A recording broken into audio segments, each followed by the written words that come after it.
ولك الحمد كما خلقتني فجعلتني خلقا سويا رحمة بي، وقد كنت عن خلقي غنيا. رب بما برأتني فعدلت فطرتي، رب بما أنشأتني فأحسنت صورتي، رب بما أحسنت إلي وفي نفسي عافيتني، رب بما كلأتني وفوفقتني، رب بما أنعمت علي فهديتني، رب بما أوليتني ومن كل خير أعطيتني، رب بما أعتمتني وسقيتني، رب بما أغنيتني وأقنيتني، رب بما أعنتني وأعززتني، رب بما ألبستني من سترك الصافي ويسرتني من صنعك الكافي. صل على محمد وآل محمد وأعني على بوائق الجود وصروف الليالي والأيام، ونجني من أهوال الدنيا وكربات الآخرة، واكفني شر ما يعمل الظالمون في الأرض. اللهم ما أخاف فاكفني، وما أحسن فقني، وفي نفسي وديني فاحرسني، وفي سفري فاحفظني، وفي أهلي ومالي فاخلفني، وفيما رزقتني فبارك لي، وفي نفسي فظلني، وفي أعين الناس فعزني، ومن شر الجن والإنس فسلمني، وبذنوبي فلا تفسحني، وبسريرتي فلا تخذني، وبعملي فلا تبتلني، ونعمك فلا تسلبني، وإلى غيرك فلا تكلني. إلهي إلى من تكلني؟ إلى قريبي فيقطعني، أم إلى بعيدي فيتجهل، أم إلى المستضعفين لي وأنت ربي ومليك أمري. أشكو إليك غربتي وبعد داري وأهواني على من ملكت أمري. إلهي فلا تحلل علي غضبك، فإن لم تكن غضبت علي فلا أبالي. سبحانك غير أن عافيتك أوسع لي، فأسألك يا ربي بنور وجهك الذي أشرقت له الأرض والسماوات وكشفت به الظلمات وصلح به أمر الأولين والآخرين، ألا تميتني على غضبك ولا تنزل بي سخطك. لك العطبي لك العطبي حتى ترضى قبل ذلك. لا إله إلا أنت رب البلد الحرام والمشعر الحرام والبيت العتيق الذي أحللته البركة وجعلته للناس أمنا، يوما عفا عن عظيم الذنوب بحلمه، يوما أسبخ النار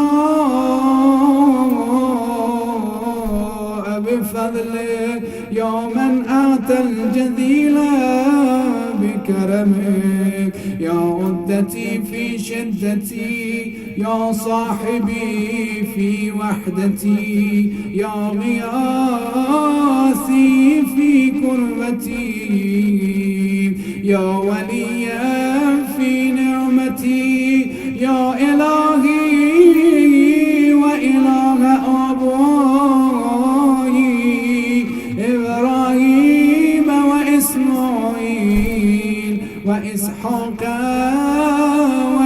ويعقوب، ورب جبرائيل وميكائيل وإسرافيل،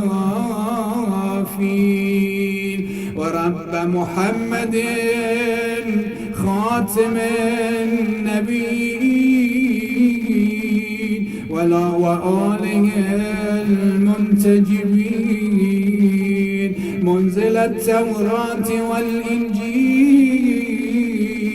والزبور والفرقان، ومنزل كافها يا عين صاد وطه وياسين والقرآن الحكيم. أنت كهفي حين تعينني المظاهر في سعتها وتضيق به الأرض برحبها، ولولا رحمتك لكنت من الهالكين، وأنت مقيل عثرتي، ولولا سترك إياي لكنت من المفضوحين، وأنت موئدي بالنصر على أهدائي، ولولا نصرك إياي لكنت من المغلوبين. يا من خص نفسه بالسمو والرفعة، فأولياؤه بعزه يعتزون. يا من جعلت له الملك نير المظلة على أعيانهم، فهم من سطواته خائفون، يعلم خائنة الأعين وما تخفي الصدور، وغيب ما تأتي به الأزمنة والدهور. يا من لا يعلم كيف هو إلا هو، يا من لا يعلم ما هو إلا هو، يا من لا يعلمه إلا هو، يا من كبس الأرض على الماء وسد الهواء بالسماء، يا من له أكرم الأسماء، يا ذا المعروف الذي لا ينقطع أبدا، يا مقيد الركب ليوسف في البلد الفاقر، ومخرجه من الجب وجاعله بعد العبودية ملكا، يا رده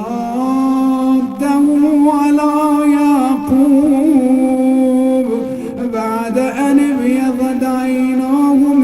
حزنك فهو كذيب. يا كاشف الضر والبلوى عن أيوب وممسك يدي إبراهيم عن ذبح ابنه بعد كبر السن وفنائه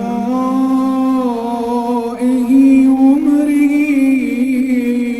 يوم استجاب لزكريا فوهب له يحيى ولم يدعه فردا وحيدا. يوما أخرج يونس في بطن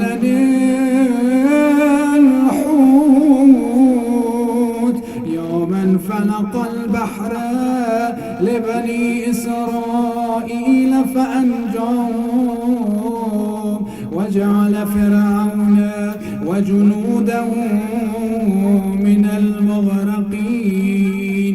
يوما أرسل الرياح مبشرات بين يدي رحمته. يوما لم يجعل على من عصاه من خلقه. يوما استنقذ السحرة من بعد طول الجحود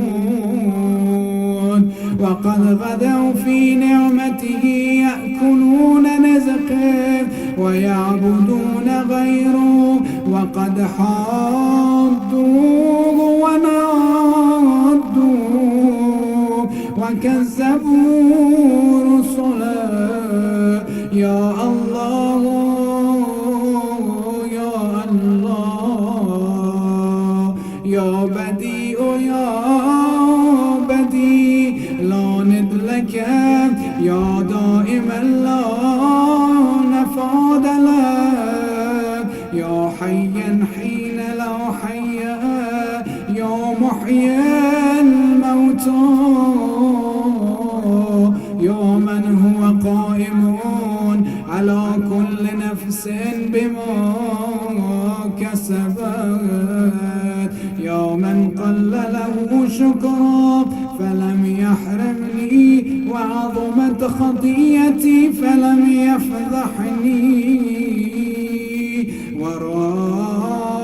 وراني على المعاصي فلما يشحرني. يوما حفظني في صغري يوما رزقني في كبرى. يوما أياده عندي لا تحصى ونعمه لا تجازي. يوما عارضني بالخير والإحسان وعارضته بالإساءة والعصيان. يوما هداني للإيمان من قبل أن أعرف شكر الامتنان. يوما دعوته مريضا فشفاني وعريانا فكساني وجائعا فأشبعني وعطشانا فأراني وذليلا فأعزني وجاهلا فعرفني ووحيدا فكسرني وغائبا فردني ومقلا فأغناني ومنتصرا فنصراني وغنينا فلم يسلبني وأمسكت عن جميع ذلك فابتداني. فلك الحمد والشكر يا من أقال أسرتي ونفسي كربتي وأجاب دعوتي وستر عورتي وغفر ذنوبي وبلغني طلبتي ونصرني على عدوي وإن أعد نعمك ومننك وكرائم منحك لا أحصيها يا مولاي. أنت الذي مننت، أنت الذي أنعمت، أنت الذي أحسنت، أنت الذي أجملت، أنت الذي أفضلت، أنت الذي أكملت، أنت الذي رزقت، أنت الذي وفقت، أنت الذي أعطيت، أنت الذي أغنيت، أنت الذي أقنيت، أنت الذي آويت، أنت الذي كفيت، أنت الذي هديت، أنت الذي عصمت، أنت الذي سترت، أنت الذي غفرت، أنت الذي أقلت، أنت الذي مكنت، أنت الذي أعززت، أنت الذي أعنت، أنت الذي عذبت، أنت الذي أيدت، أنت الذي نصرت، أنت الذي شفيت، أنت الذي عافيت، أنت الذي أكرمت، تباركت وتعاليت، فلك الحمد دائما ولك الشكر واصبا أبدا. ثم أنا يا إله المعترف بذنوبي فاغفرها لي. أنا الذي أسأت، أنا الذي أخطأت، أنا الذي هممت، أنا الذي جهلت، أنا الذي غفلت، أنا الذي سهوت،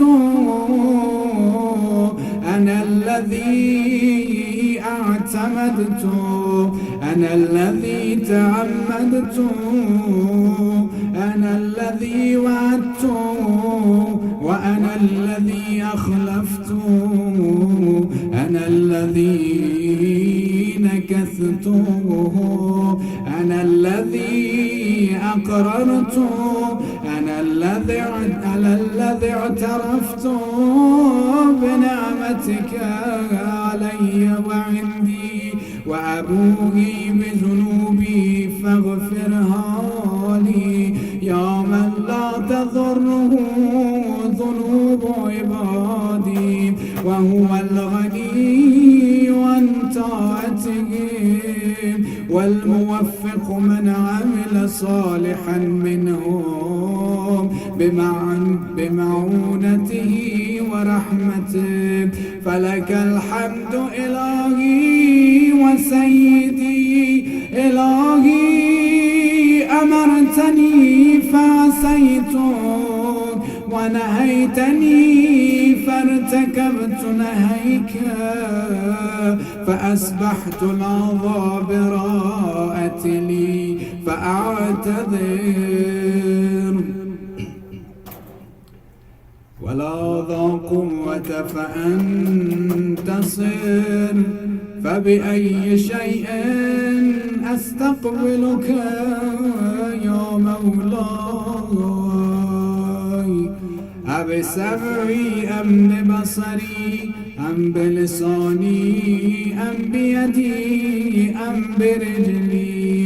أليس كلها نعمك عندي وبكلها عصيتك يا مولاي؟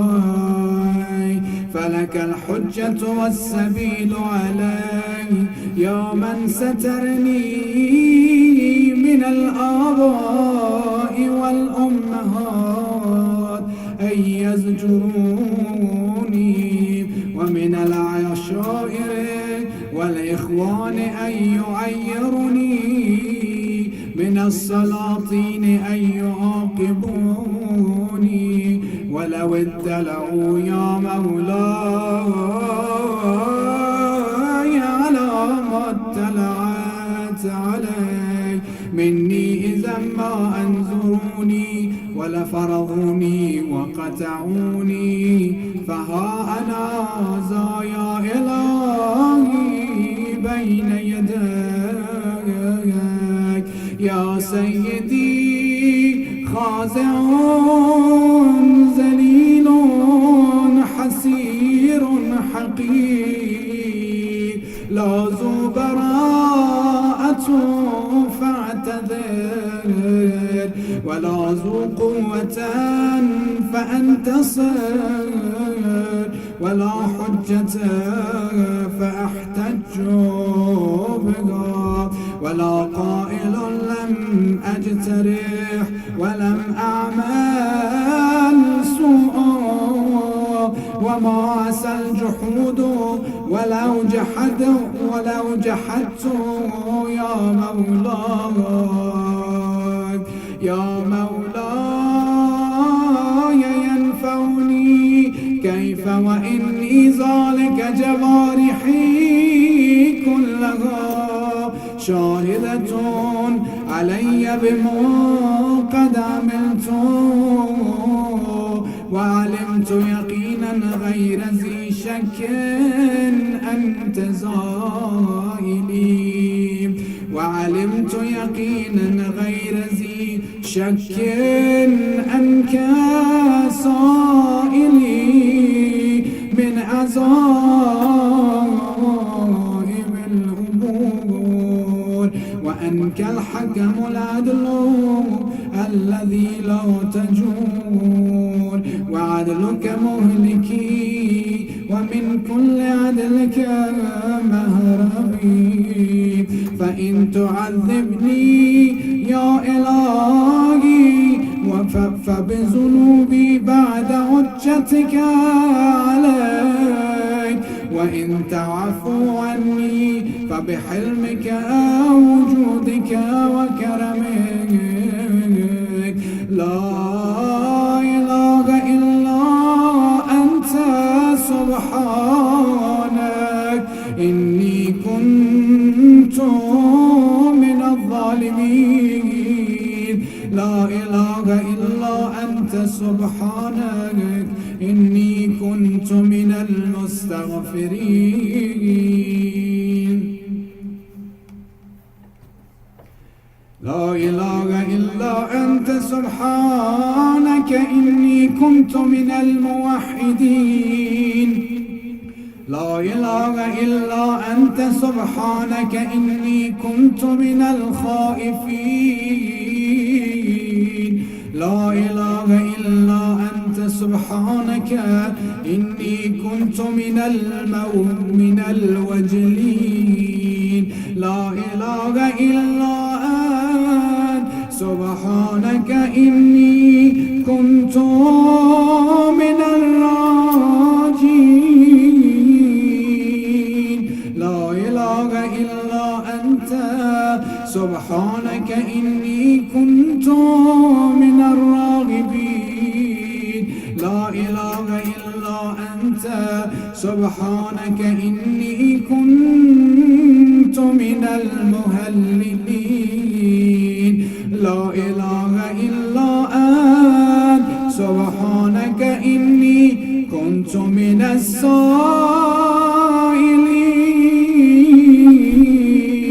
لا إله إلا أنت سبحانك إني كنت من المسبحين.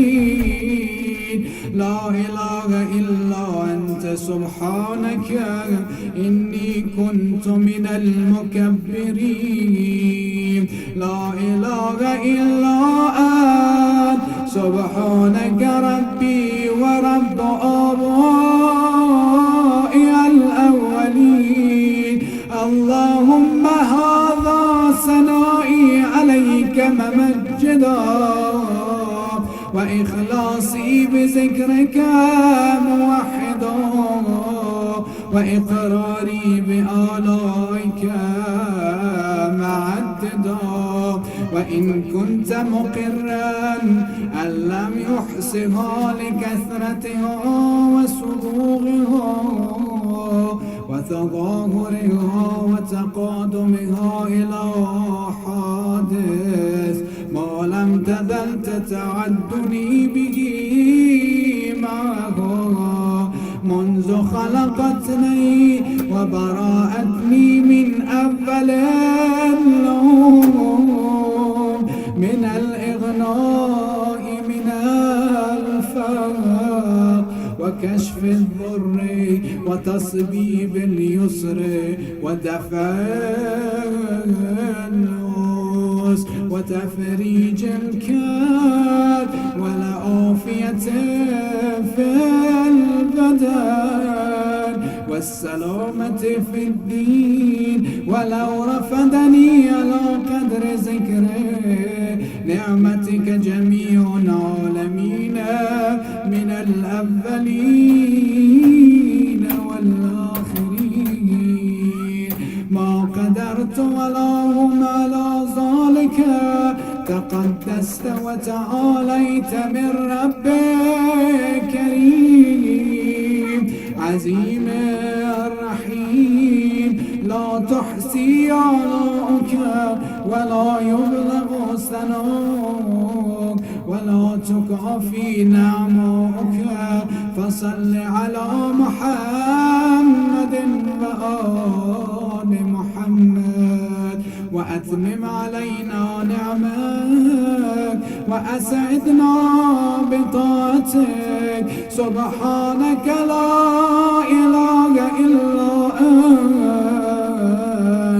اللهم إنك تجيب المضطر وتكشف السوء وتغيث المكروب وتشفي السقيم وتغني الفقير وتجبر الكثير وترحم الصغير وتعين الكبير وليس دونك ظهير ولا فوقك قدير وأنت العلي الكبير. يا مطلق المكبل الأسير، يا رازق الطفل الصغير، يا عصمة الخائف المستجيب،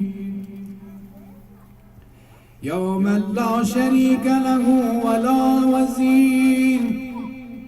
صل على محمد وآل محمد وأعطني في هذه العشية أفضل ما أعطيت وأنلت أحدا من عبادك من نعمة تولها وآلاء تجددها وبلية تصرفها وكربة تكشفها ودعوت تسمعها وحسنة تتقبلها وسيئة تتغمدها.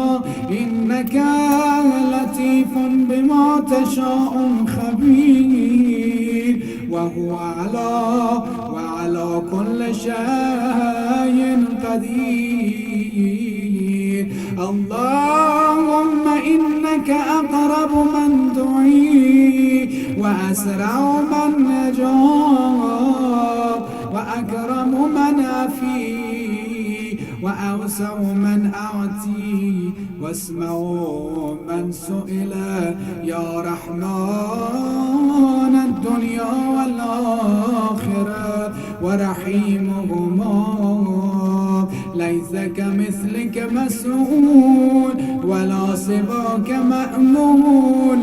دعوتك فأجبتني وسألتك فأعطيتني ورغبت إليك فرحمتني، ووثقت بك فنجيتني، فإذ فزعت إليك فكفيتني. اللهم فصل على محمد عبدك ورسولك ونبيك وعلى آله الطيبين الطاهرين، وتمم لنا نعمك وهنئنا عطاك واكتبنا لك شاكرين ولائلائك الذاكرين. آمين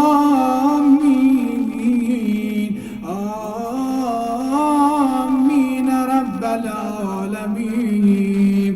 اللهم يا من ملك فقدر وقدر فقهر وعصي فستر واستغفر فغفر، يا غاية الطالبين ومنتهى أمل الراجين، يا من أحاط بكل شيء علما ووسع المستقيلين رافة وحلما. اللهم إنا نتوجه إليك في هذه العشية التي شرفته وعزمته بمحمد نبيك ورسولك وخيرتك من خلقك وأمينك على وحيك، البشير النذير السراج المنير الذي أنعمت به على المسلمين وجعلته رحمة للعالمين. اللهم فصل على محمد وآل محمد كما محمد أهل لذلك منك يا عظيم، فصل عليه وعلى آله المنتجبين الطيبين الطاهرين أجمعين، وتغمدنا بعفوك النار، فإليك عجت أصوات بصنوف اللغات، فاجعل لنا اللهم في هذه العشية النصيبا من كل خير تقسمه بين عبادك، ونور تهدي به، ورحمة تنشرها، وبركة تنزلها، وعافية تجلها، ورزقا تبسطه يا أرحم الراحمين. اللهم اقلبنا في هذا الوقت منجحين مفلحين مبرورين غانمين، ولا تجعلنا من القانطين، ولا تخلنا من رحمتك، ولا تحرمنا ما نؤمله من فضلك، ولا تجعلنا من رحمتك محرومين، ولا لفضل ما نؤمله من عطائك قانطين، ولا تردنا خائبين، ولا من بابك مطرودين، يا أجود الأجودين وأكرم الأكرمين. إليك أقبلنا موقنين، ولبيتك الحرام آمين القاصدين فأعنا على مناسكنا وأكمل لنا حجنا واعف عنا وآفنا فقد مددنا إليك أيدينا فهي بزلة الاعتراف موسومة. اللهم فأعتنا في هذه العشية ما أسألناك واكفنا ما استكفيناك فلا كافي لنا سواك ولا رب لنا غيرك نافذ فينا حكمك محيط بنا علمك عدل فينا قضاءك اقض لنا الخير واجعلنا من أهل الخير. اللهم أوجب لنا بجودك عزيم الأجر وكريم الزخ ودوام اليسر واغفر لنا ذنوبنا أجمعين ولا تهلكنا مع الهالكين ولا تصرف عنا رأفتك ورحمتك يا أرحم الراحمين. اللهم اجعلنا في هذا الوقت ممن سألك فآتيت وشكرك فزدت وتاب إليك فقبلته وتنصل إليك من ذنوبه كلها فغفرته له يا ذا الجلال والإكرام.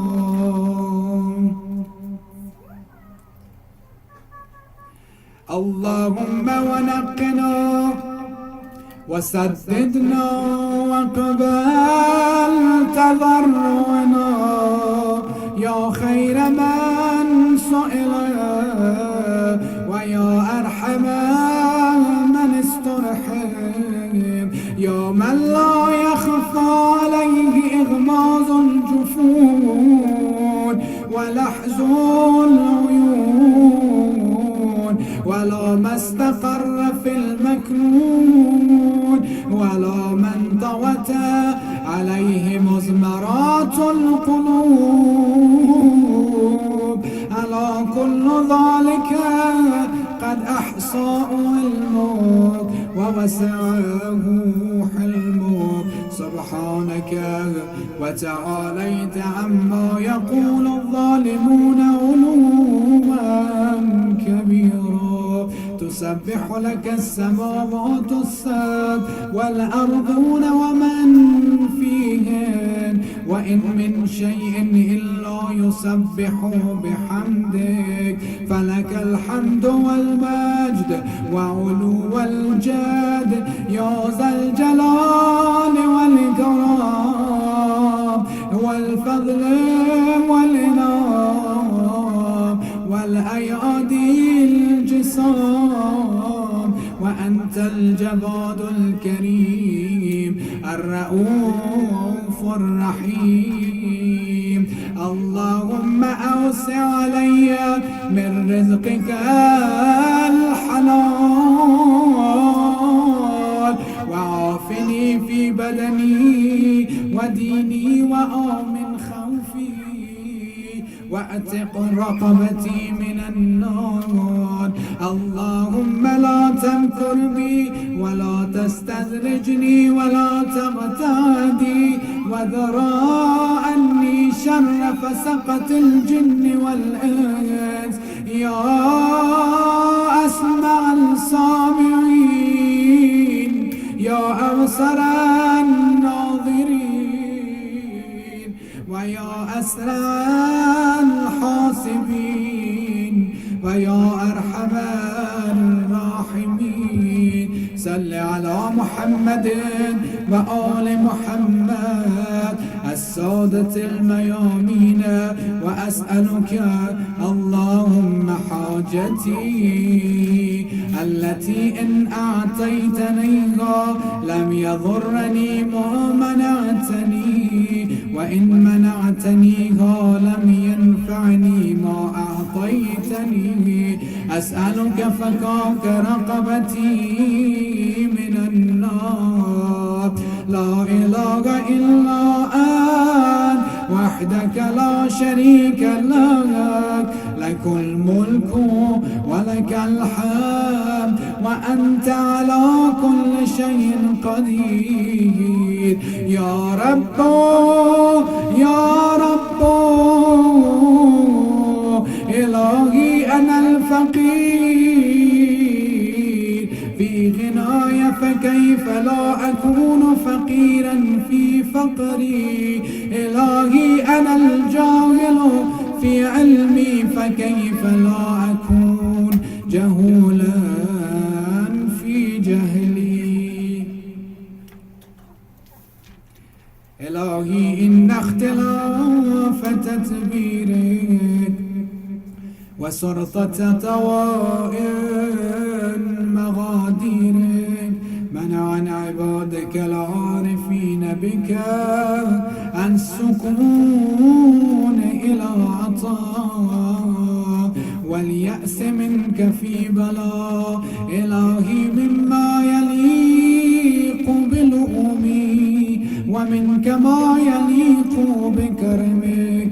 إلهي وصفت نفسك باللطف والرافة لي قبل وجودي ضعفي، أفتمنعني منهما بعد وجود ضعفي. إلهي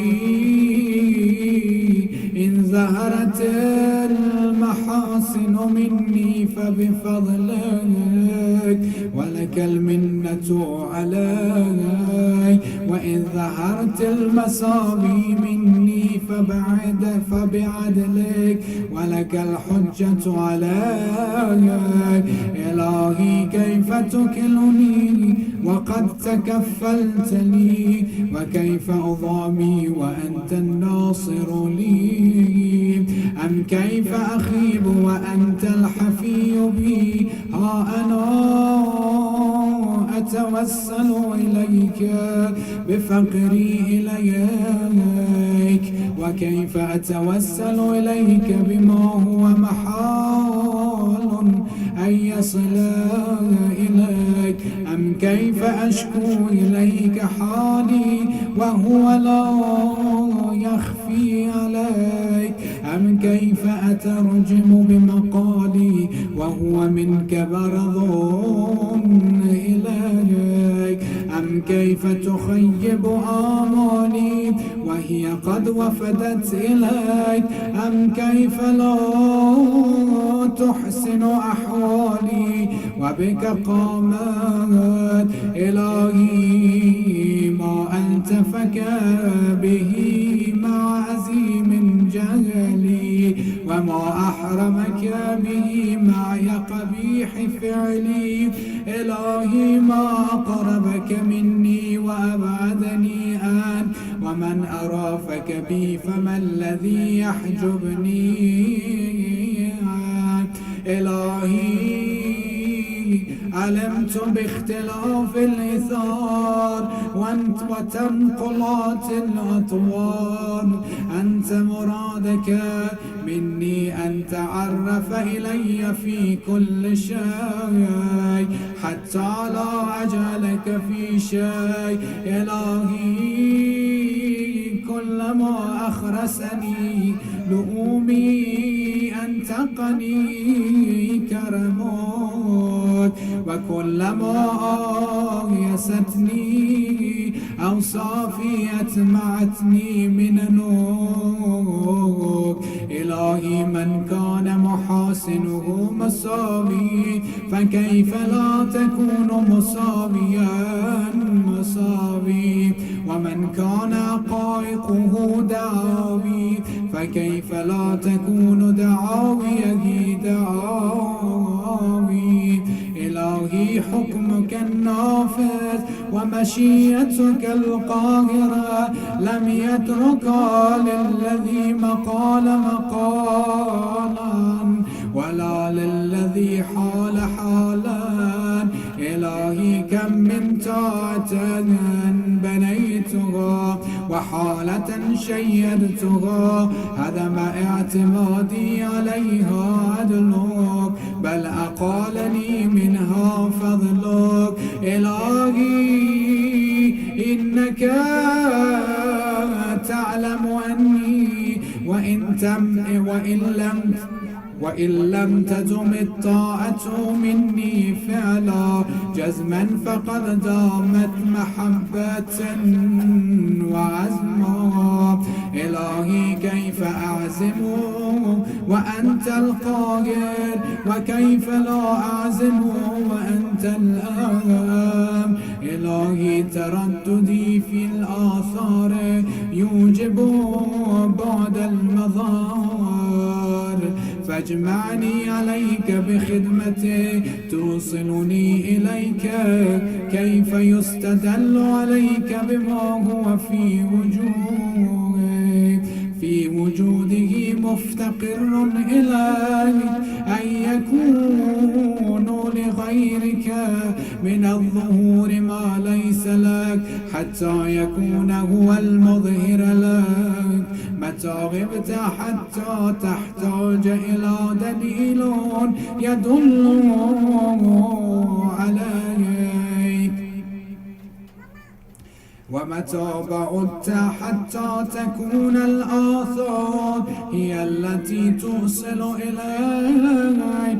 عميت عين لا تراك عليها رقيبا، وخسرت صفقة عبد لم تجعل له من حبك نصيبا. إلهي أمرت بالرجوع إلى الآثار، فأرجعني إليك بكسوة الأنوار وهداية الاستبصار، حتى أرجع إليك منها كما دخلت إليك منها، مصون السر عن الذر إليها، ومرفوع الحمة عن الاعتماد إليها. إنك على كل شيء قدير. إلهي هذا ظلي ظاهر بين يديك، وهذا حالي لا يخفى عليك.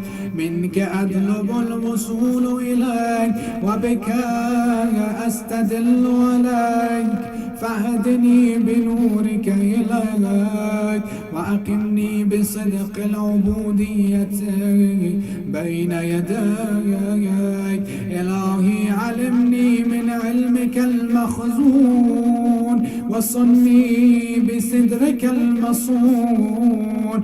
إلهي حققني بحقائق أهل القول، وأسلك بمسلك أهل الجذب. إلهي أغنني بتدبيرك لي عن تدبيري، وباختيارك عن الاختيار، وأوقفني على مراكز الاضطرار. إلهي أخرجني من ذل نفسي، وطهرني من شكي وشركي قبل حلول رمسي. بك أنتصر فانصرني، وعليك أتوكل فلا تكلني، وإياك أسأل فلا تخيبني، وفي فضلك أرغب فلا تحرمني، وبجنابك أنتسب فلا تبعدني، وببابك أقف فلا تطردني. إلهي تقدس رضاك أن يكون له علة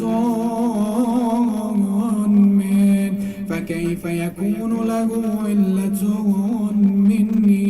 إلهي أنت الغني بذاتك أن يصل إليك النفع من، فكيف لا تكون غنيا عني؟ إلهي إن القضاء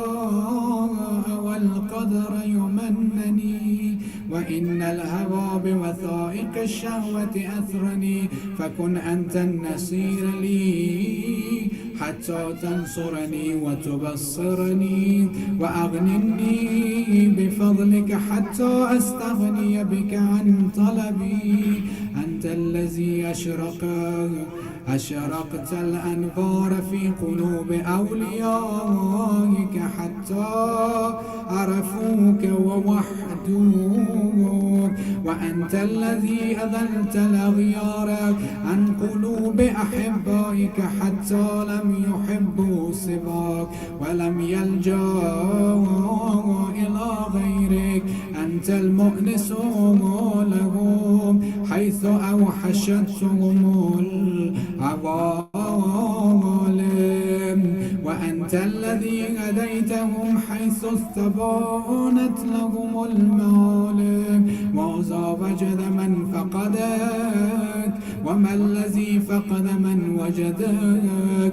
لقد خاب من رضي دونك بدلا، ولقد خسر من بغي عنك متحولا. كيف يرجى سواك وأنت ما قطعت الإحسان؟ وكيف يطلب من غيرك وأنت ما بدلت عادة الامتنان؟ يا من أذاق أحباءه حلاوة المؤانسة فقاموا بين يديه متملقين، ومن ألبس أولياءه ملابس هيبته فقاموا بين يديه مستغفرين. أنت الذاكر قبل الذاكرين، وأنت البادي بالإحسان قبل توجه العابدين، وأنت الجواد بالغطاء قبل طلب الطالبين، وأنت الوهاب ثم لما وهبت لنا من المستقرضين. إلهي اطلبني برحمتك حتى أصل إليك، واجذبني بمنك حتى أقبل عليك. إلهي إن رجائي لا ينقطع عنك وإن عصيتك، كما أن خوفي لا يزايلني وإن أتعتك. فقد دفعتني الظالم إليك، وقد أوقعني علمي بكرمك عليك. إلهي كيف أخيب وأنت أملي، أم كيف أهان وعليك متكلي؟ إلهي كيف أستعز وفي الذلة وأركزتني، أم كيف لا أستعز وإليك نسبتني؟ إلهي كيف لا أفتقر وأنت الذي في الفقراء أقمتني، أم كيف أفتقر وأنت الذي بجودك غنيتني، وأنت الذي لا إله غيرك تعرفت لكل شيء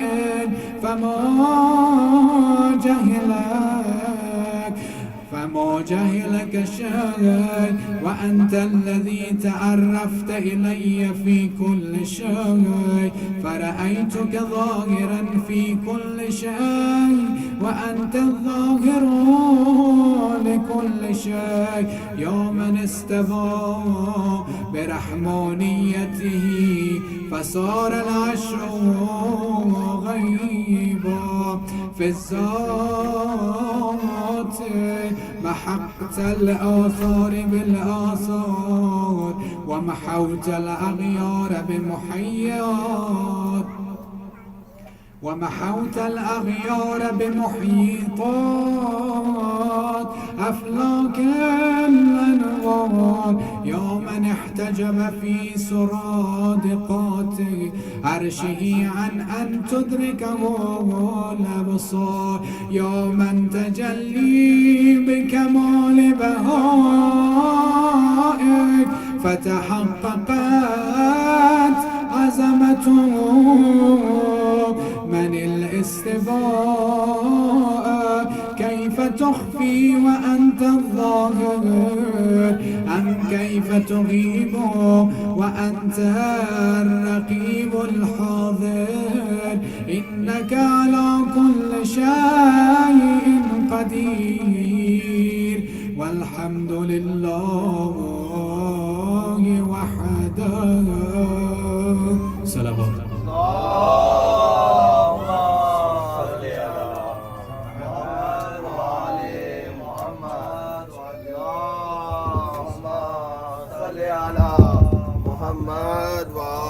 ماشاءاللہ صدیقی خالد صدیقی صاحب یا سلام صلوات پڑھیے. دعائے عرفہ ہی completed 1 hour and 3 minutes. MashaAllah, MashaAllah. And it was a very nice Arabic and very, very good.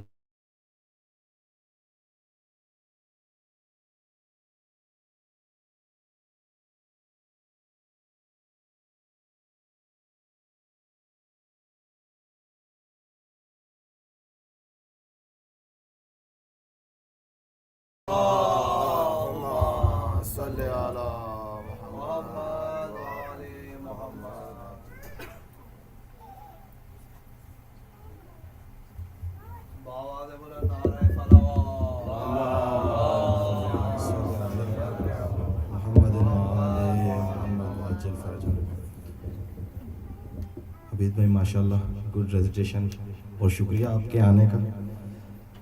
ایک بار مل کر بآواز بلند صلوات اللہم صلی علی محمد و آل محمد. اے مسلم عقیل،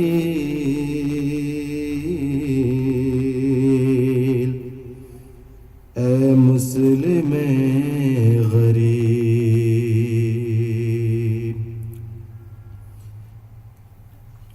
کر رہی تھی لاشیں مسلم پہ یہ زہرا بکا، کر رہی تھی لاشیں مسلم پہ یہ زہرا بکا. یا علی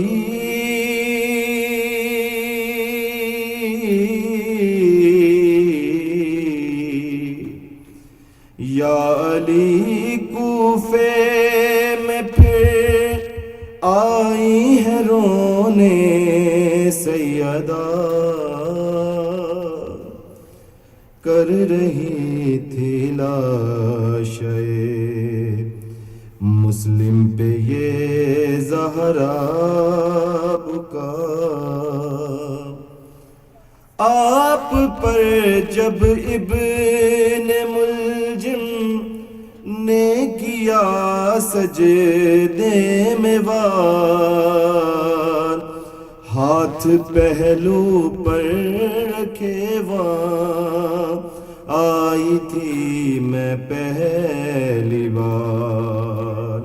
آج پھر اس حال میں زہرا کو ہے آنا پڑا،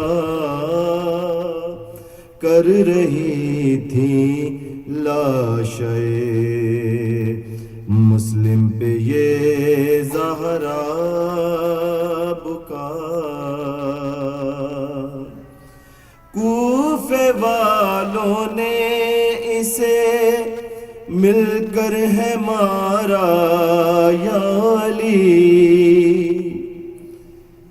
لاشیں مسلم ہے سے پارا پارا یا علی. جسم ہے سارا میرے بچے کا زخموں سے بھرا، کر رہی تھی لاشیں مسلم پہ یہ زہرا بھکا، کس طرح میں نے سنبھالا، کس طرح تھا ماں اسے، کیا بتاؤں میں کھڑی تھی ہاتھ پھیلائے ہوئے، کس طرح تھا ماں اسے، کس طرح میں نے سنبھالا، کس طرح تھا ماں اسے، کیا بتاؤں میں کھڑی تھی ہاتھ پھیلائے ہوئے، دارالمارا سے جب تھا لاشِ مسلم گرا، کر رہی تھی لاشِ مسلم پہ یہ زہرا بکا، کچھ ہی دن میں پھر یہاں آؤں گی میں روتی ہوئی، اس کے بچوں پر چلے گی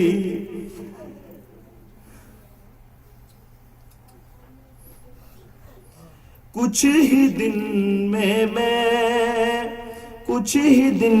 میں پھر یہاں آؤں گی میں روتی ہوئی، اس کے بچوں پر چلے گی، جب کہ حارث کی چھری میں سنبھالوں گی میں سنبھالوں گی انہیں، آ کر رقیہ کی طرح کر رہی تھی لاشِ مسلم پہ یہ زہرا بکا، دشمنی آلِ نبی سے اس طرح دکھلائیں گے، یوں محمد اور ابراہیم مارے جائیں گے، نام کا بھی پاس رکھیں گے نہ کچھ اہل جفا، کر رہی تھی لاشِ مسلم پہ یہ زہرا بکا، کر رہے ہیں ظلم کی تفسیر یہ چہروں کی نیل، کٹ رہی ہے آج جو در یہ اولاد عقیل، ہے یقیناً یہ میرے بچوں سے الفت کی سزا، کر رہی تھی لاشِ مسلم پہ یہ زہرا بکا، بین تھے اکبر زبانِ سیدہ پر بس یہی، ساتھ زینب کے یہاں پر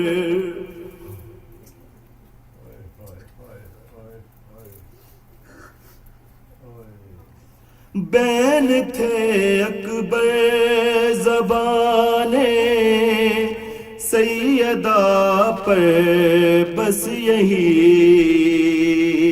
ساتھ زینب کے یہاں پہ مجھ کو آنا ہے ابھی، شام تک لے جائے گا کوفے سے غم کا سلسلہ،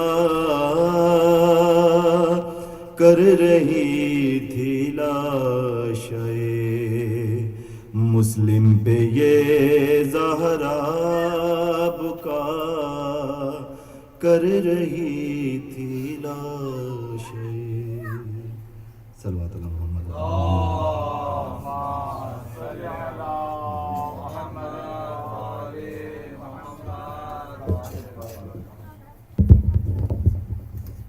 مومنین، زینبیہ سلام اللہ علیہ میں آج 9 ذی الحجہ کا پروگرام منعقد ہے.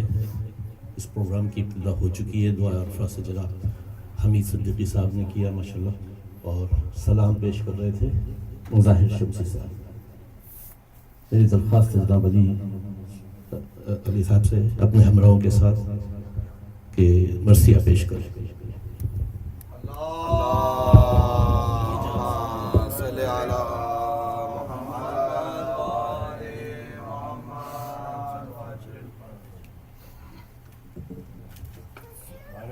نعرہ صلوات.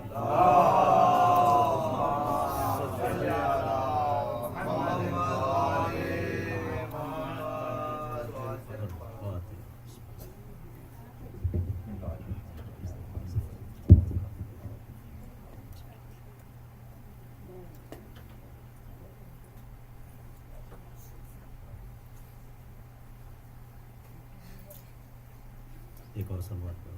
اللہم صلی علی محمد وآل محمد. مسلم پر لعینوں کی چڑھائی ہے سحر سے، تو آپا قیامت غضب آئی ہے سحر سے، اور ایک تن تنہا سے لڑائی ہے سحر سے، دم لینے کی فرصت نہیں پائی ہے سحر سے، دم لینے کی فرصت نہیں پائی ہے سحر سے. مظلوم پا ایک نرغے افواج جفا ہو، یا دائرے میں نقطہ انوار خدا ہو، یا دائرے نقطہ انوار خدا ہو. لکھا ہے نویرات ذی الحجہ کی بصدغا، مسلم نے کفن دھو کے معطر کیا ناگاہ، سر سجدے میں لب ذکر میں اور دل سوئے اللہ.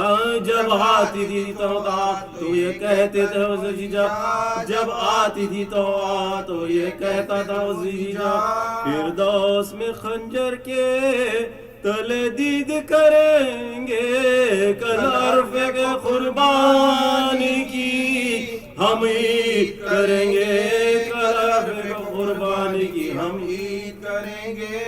القصہ سحر کو ہوئی آدھا کی چڑھائی، تو آقا مکان گر گیا آفت نہیں آئی، چلاتی تھی تو آگے دعائی ہے دعائی. کیوں کرتے ہو حیدر کے بھتیجے سے لڑائی، کیوں کرتے ہیں حیدر کے بھتیجے سے لڑائی، کیوں لڑنے کو سب آئے ہو، یہ کس سے لڑا ہے بیچارہ میرے حجرے میں فاقے سے پڑا ہے، بیچارہ میرے حجرے میں خاکے سے پڑا ہے. القصہ برآمد ہوا وہ نائب شبیر، بادل کی طرح چھا گئے سب ظالم و بے پیر، ہاتھوں میں تری برچھیاں چلو سے ملی تیر، پڑھنے لگی مظلوم پہ شمشیر پہ شمشیر، پڑھنے لگی مظلوم پہ شمشیر پہ شمشیر. دیوار پامبو تھار بام کے اوپر بلوا تھا جب مسلم ناکام کے اوپر، بلوا تھا جب مسلم ناکام کے اوپر. پھینکتا تھا چوک کو آتش سے جلا کے، مسلم پہ گرا تھا کوئی سنگ اٹھا کے. یا ولولہ میں نعرے تھے یا شیر خدا کے، دیوار ہٹا دیتے تھے گھوڑے کو بڑھا کے، دیوار ہٹا دیتے تھے گھوڑے کو بڑھا کے. جا پڑتا تھا جب ہاتھ کمر باندھوں پر گھوڑے سے وہیں پھینکتے تھے بام کے اوپر گھوڑے سے وہیں پھینکتے تھے بام کے اوپر ناگہاں لب دنداں پہ لگا سنگ جفاکار ہم ہو گئے اور منہ سے لہو ڈالا کئی بار پر دبدبا یہ تھا کہ نہ پاس آتے تھے کفار آخر تو دغا کی یہ پکارے وہ ستمگار آخر تو دغا کی یہ پکارے وہ ستمگار پھر لڑنا ذرا پوچھ لو بھائی کی خبر کو وہ ناقہ سوار آتا ہے کعبے سے ادھر کو وہ ناقہ سوار آتا ہے کعبے سے ادھر کو مدت سے سنا تھا جو نحال شہ والا یہ سنتے ہی بے ساختہ تلوار کو روکا بس منہ کو پھراتے ہی اجل نے کیا مجرا برچھی تو کلیجے میں تھی برچھی میں کلیجا برچھی تو کلیجے میں تھی برچھی میں کلیجا منہ سوئے نجف کر کے کہا اپنے چچا سے مظلوم بھتیجے کو تیرے مار دغا سے مظلوم بھتیجے کو تیرے مار دغا سے عمران کے فرزند سے حاکم ہوا گویا اب دیر نہ کر بام پر مسلم کو تو لے جا لٹکا دے در کوفے میں سر کاٹ کے اس کا اور بام سے بالائے زمین پھینک دے لاشا اور بام سے بالائے زمین پھینک دے لاشا ہاں باندھ کر پھر لاش کے پاؤں میں رسن کو تشہیر کرو مسلم آوارہ وطن کو تشہیر کرو مسلم آوارہ وطن کو ذی الحجہ کی نویں عرفے کا دن قتل کا سامان پر عید یہ ہو آپ پہ ہوتا ہوں میں قربان شہزادوں کا اور شاہ کا اللہ نگہباں کرتا ہوں رقیہ کی سفارش مگر اسا کرتا ہوں رقیہ کی سفارش مگر اسا ٹوٹ کے میرے غم میں ندم اس کا نکل جائے صدقے میں سکینہ کے رقیہ میری پل جائے صدقے میں سکینہ کے رقیہ میری پل جائے کعبے سے اس روز روانہ ہوئے تھے شاہ مسلم تو لبے گورے تھے شبیر سرے راہ جبریل نے کوفے کی زمین سے کہا ناگاہ ہاں حکم خدا ہو تو بلند اتنا ہی واللہ ہاں حکم خدا ہو تو بلند اتنا ہی واللہ مسلم شہ مظلوم کی تصویر کو دیکھے شبیر اسے دیکھے او شبیر کو دیکھے شبیر اسے دیکھے وہ شبیر کو دیکھے کوفے کی طرف شاہ نے چہرے کو پھرایا سیدانیوں نے محملوں سے پردہ اٹھایا اللہ نے مسلم کا جمال ان کو دکھایا بیٹھا ہوا تلوار کے نیچے نظر آیا بیٹھا ہوا تلوار کے نیچے نظر آیا باہم تھی نظاروں میں صدائے عقی کی یا فاطمہ روتی تھی وہاں روح علی کی یا فاطمہ روتی تھی وہاں روح علی کی چہروں پہ تماچے حرم شین لگائے ملنے کے لیے ہاتھ رقیہ نے بڑھائے چلائی کے لوگ اماں وہ بابا نظر آئے سب کہتے تھے بابا نے وہاں شہر بسائے سب کہتے تھے بابا نے وہاں شہر بسائے نہ فرش ہے نہ سائے دیوار کے نیچے بابا تو میرے بیٹھے ہیں تلوار کے نیچے بابا بابا تو میرے بیٹھے ہیں تلوار کے نیچے، بابا تو میرے بیٹھے ہیں تلوار کے نیچے، مسلم پر لعینوں کی چڑھائی ہے سحر سے۔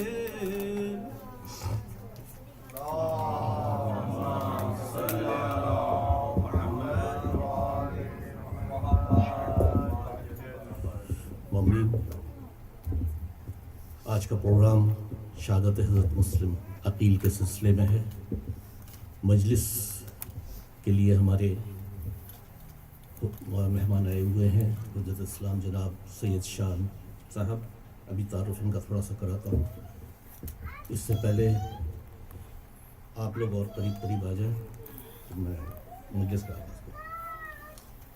یہ پہلی مرتبہ ہمیں اتفاق ہو رہا ہے کہ ہم ان کی میزبانی کر رہے ہیں۔ یہ ہمارے لیے بڑے شرف کی بات ہے کہ حجت اسلام سید شان عباس صاحب جو امریکہ میں ہی پلے بڑے ہیں ماشاءاللہ سے، انہوں نے لاء کی ڈگری بھی حاصل کی ہوئی ہے اور ایک عرصے تک اس کی خدمات بھی کی ہیں۔ فی الوقت یہ ہیوسٹن میں IEC کا جو اسکول ہے، دینی اسکول، اس کی سربراہی کر رہے ہیں۔ سب لوگ جانتے ہیں کہ IEC اسکول کی کیا حیثیت ہے، ایک بہت بڑا دینی مرکز ہے، اور ہماری خوش نصیبی ہے کہ ہم آج کی مجلس مولانا صاحب سے سنیں گے۔ اس سے پہلے ایک اعلان یہ ہے کہ کل نماز ٹھیک 7:45 بجے تکبیرات شروع ہو جائیں گی، تو آپ تمام مومنین سے درخواست ہے کہ صحیح ٹائم پہ آئیں۔ ایک مجلس شروع ہونے سے پہلے ایک چھوٹا سا 3 اشعار آپ کی خدمت میں حاضر ہیں۔ جب وطن سے کوچ کی مسلم کی تیاری ہوئی، جب وطن سے کوچ کی مسلم کی تیاری ہوئی، خانہ آل ابا میں گریہ و زاری ہوئی، خانہ آل ابا میں گریہ و زاری ہوئی، دونوں بیٹوں کی جو رخصت ماں سے ایک باری ہوئی، حرف زن شوہر سے اپنے یوں دکھیاری ہوئی، ایک تو داغ فراق اپنے دیے جاتے ہو تم، دوسرے میرے کلیجوں کو لیے جاتے ہو تم۔ آواز بلند صلوات۔ اللہم صلی علی محمد و آل محمد وعجل فرجہ۔ میں گزارش کر رہا ہوں جناب مولانا حجت الاسلام شان عباس صاحب سے کہ زیب منبر ہوں اور ہمیں آج کی تمام تعلیمات جو آج اس میں سے کچھ شیئر ہو بھی دیں۔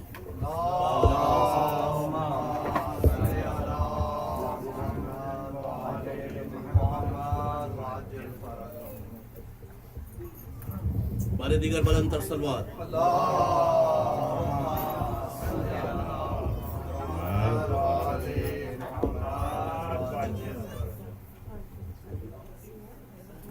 بآواز بلند نعرہ صلوات۔ اللہم صلی علی محمد و آل محمد وعجل برائے خوشنودی امام زمانہ علیہ السلام بلند ترین صلوات۔ اللہم صلی علی محمد و آل محمد وعجل فرجہم۔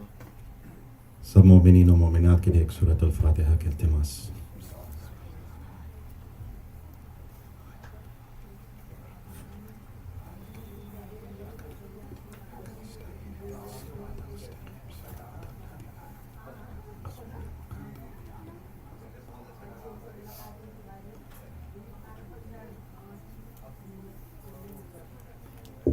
اعوذ باللہ من الشیطان الرجیم، بسم اللہ الرحمن الرحیم، الحمد للہ رب العالمین، بارئ الخلائق اجمعین، فاطر السماوات والارضین، والصلاة والسلام علی سیدنا ونبینا وحبیب قلوبنا وطبیب نفوسنا ابی القاسم المصطفى محمد۔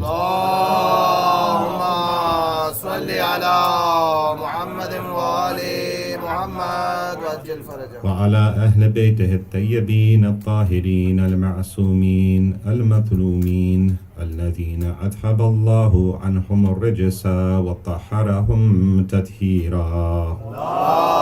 اللهم صل على محمد و آل محمد وعجل فرجہ۔ واللعنة الدائمة على أعدائهم أجمعين من الآن إلى قيام يوم الدين. رب اشرح لي صدري ويسر لي أمري واحلل عقدة من لساني يفقه قولي. أما بعد،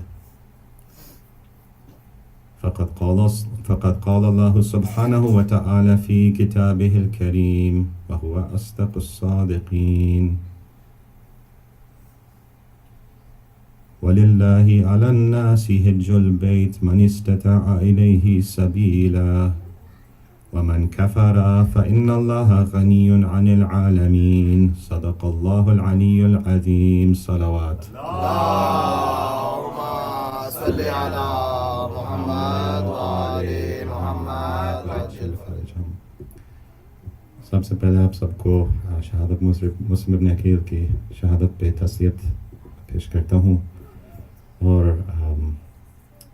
इंशाअल्लाह आज की मजलिस उसी मौजू पे पढ़ेंगे, लेकिन अगर हम अपनी अंग्रेज़ी ज़बान में बयान करें तो कोई परेशानी नहीं होगी किसी को। बिस्मिल्लाह बिस्मिल्लाह। एक सलावत पढ़ें। सल्ली अला मुहम्मद व आले मुहम्मद व अज्जिल फरजहम। Dear Mu'mineen and Mu'minat, first and foremost, Salamun Alaikum Jami'an wa Rahmatullahi wa Barakatuh. First of all, I'd like to thank the ZAINABIA Center, especially the organizers here, Dr. Uruj, Dr. Qamar Abedi, the other organizers that have invited me to give this lecture, inshallah, lead the Eid prayers tomorrow. And as I was thinking of a topic that would be appropriate, of course, based on the dates that we're here, it's important to focus on the historical events that we're commemorating also. And I thought that this was my first trip to San Antonio, and I'm honored and blessed to be invited here. At the same time, it's a moment when we are commemorating the day of Eid al-Adha. This Eid al-Qurban, right, which is the Eid of sacrifice, one of the four greatest Eids that we have, right, in the Shi'i calendar, right, which is the other days being Eid al-Fitr, Eid al-Adha, Roz al-Jum'ah, and Eid al-Ghadir, which according to the narrations is known as Eid Allah al-Akbar. The greatest Eid is Eid al-Ghadir, according to some of the narrations. All of the Eids have a special connection to Imam al-Hussein alayhi salatu wassalam. And when you think about Allahumma salli ala Muhammad wa ali Muhammad wa ajil farajahum, when you think a little bit about Eid al-Qurban, it's not very difficult to see what the connection is to Imam al-Hussein.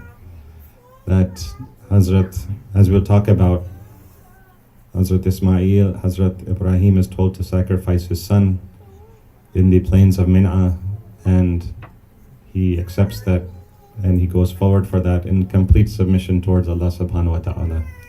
We see that Imam Hussein is asked to do the very same thing. In fact, Imam Hussein's sacrifice, although both of them are at a level that neither you or I can comprehend. However, if you were to compare them, you would see that the sacrifice of Imam Hussein is even greater than that. Because although Ibrahim was tested and eventually he saw his son live, Imam Hussein's test was that he actually had to see his son die. Although Hazrat Ibrahim, according to the narrations, was alone during this test, Imam Hussein alayhi salatu wasalam, he had to watch his own son being killed, and his own family members had to watch his family members being killed as well. And so that is why, perhaps that is one of the reasons why when Hazrat Ibrahim goes through these tests, that the Holy Quran says that we have, after you have received these tests and you have passed these tests, O Ibrahim, then we have made you an imam. We have made you an imam after you have gone through all of these things. Well, these are just some similarities, inshallah, we can discuss further, but I would like to also focus a little bit on the Hajj. Okay, so what is this Hajj pilgrimage? Okay, so first, in the first of these are the days where, as Mu'mineen, we wish we were in those plains of Arafah, in Mina, right? At that time, with all those other Hujjaj who were in the plains of Arafah asking for forgiveness of their sins, coming close to the Imam. Right? Why? Because there's a narration that says that Imam Sahib al-Asri wa Zaman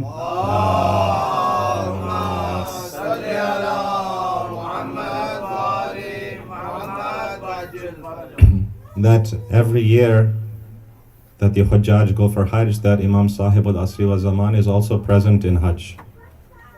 That he is also doing tawaf of the Kaaba, and that he sees the people and he recognizes them, but they don't recognize him. So he's there and he's doing tawaf, but we don't understand who he is. Right? We can't recognize that this is our Imam as well. So what is this journey, this pilgrimage that Allah subhanahu wa ta'ala says, وَلِلَّهِ عَلَى النَّاسِ حِجُّ الْبَيْتِ مَنِ اسْتَطَاعَ إِلَيْهِ السَّبِيلَ. That Allah subhanahu wa ta'ala has the right of Hajj for everyone who is able to perform it. وَمَنْ كَفَرَ فَإِنَّ اللَّهَ غَنِيٌّ عَنِ الْعَالَمِينَ. So, based on this, we can understand that Hajj is a wajib action for one who is able to go. How wajib is it? Well, it's so much so that if you were able to go and you did not go for Hajj in your lifetime, then according to the Sharia, your heirs have to take out the cost of Hajj after your death. And they have to send a na'ib for you to perform your Hajj. Okay? Because you didn't go when you were able to go. Okay. Another point that's very interesting to make here is that وَلِلَّهِ عَلَى النَّاسِ حِجُّ الْبَيْتِ مَنِ اسْتَطَاعَ إِلَيْهِ السَّبِيلَ وَمَنْ كَفَرَ. Allah subhanahu wa ta'ala says whoever has a way to go, he should go, but whoever does kafara, right? Who does kufran. Meaning what? Meaning Allah subhanahu wa ta'ala saying that if you are able to go for Hajj and you go, then you've done an act of ibadah. But if you do not, then you have done an act of kufr. وَمَنْ كَفَرَ فَإِنَّ اللَّهَ غَنِيٌّ عَنِ الْعَالَمِينَ. Meaning that if you were able to go and you didn't go, then that is an act of kufr. Why? Because Allah told you to do something. You've accepted Allah as your Rabb. You've accepted the Ahlul Bayt as your Mawali. Now they're telling you to do something and you haven't done it. So that is an act of kufr. You've accepted somebody else. Somebody else's sarparasti instead of the Allah and the Ahlul Bayt. Please recite a salawat.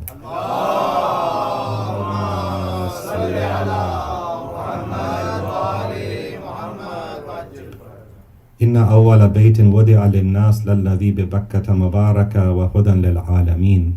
Allah subhanahu wa ta'ala says that the first place of pilgrimage is in Bakkah al-Mubarakah. Right? And the Holy Quran refers to this place as Bakkah, which was the ancient name for Mecca. This was actually the first site of pilgrimage for all of mankind. Right? From the time, some people have this misconception that from the time of Hazrat Ibrahim, well no, it was actually from the time of Hazrat Adam alayhi salam. That the narrations state that Hazrat Adam went for Hajj 700 times in his life and 300 times for Umrah. That Hazrat Adam performed this act of Hajj.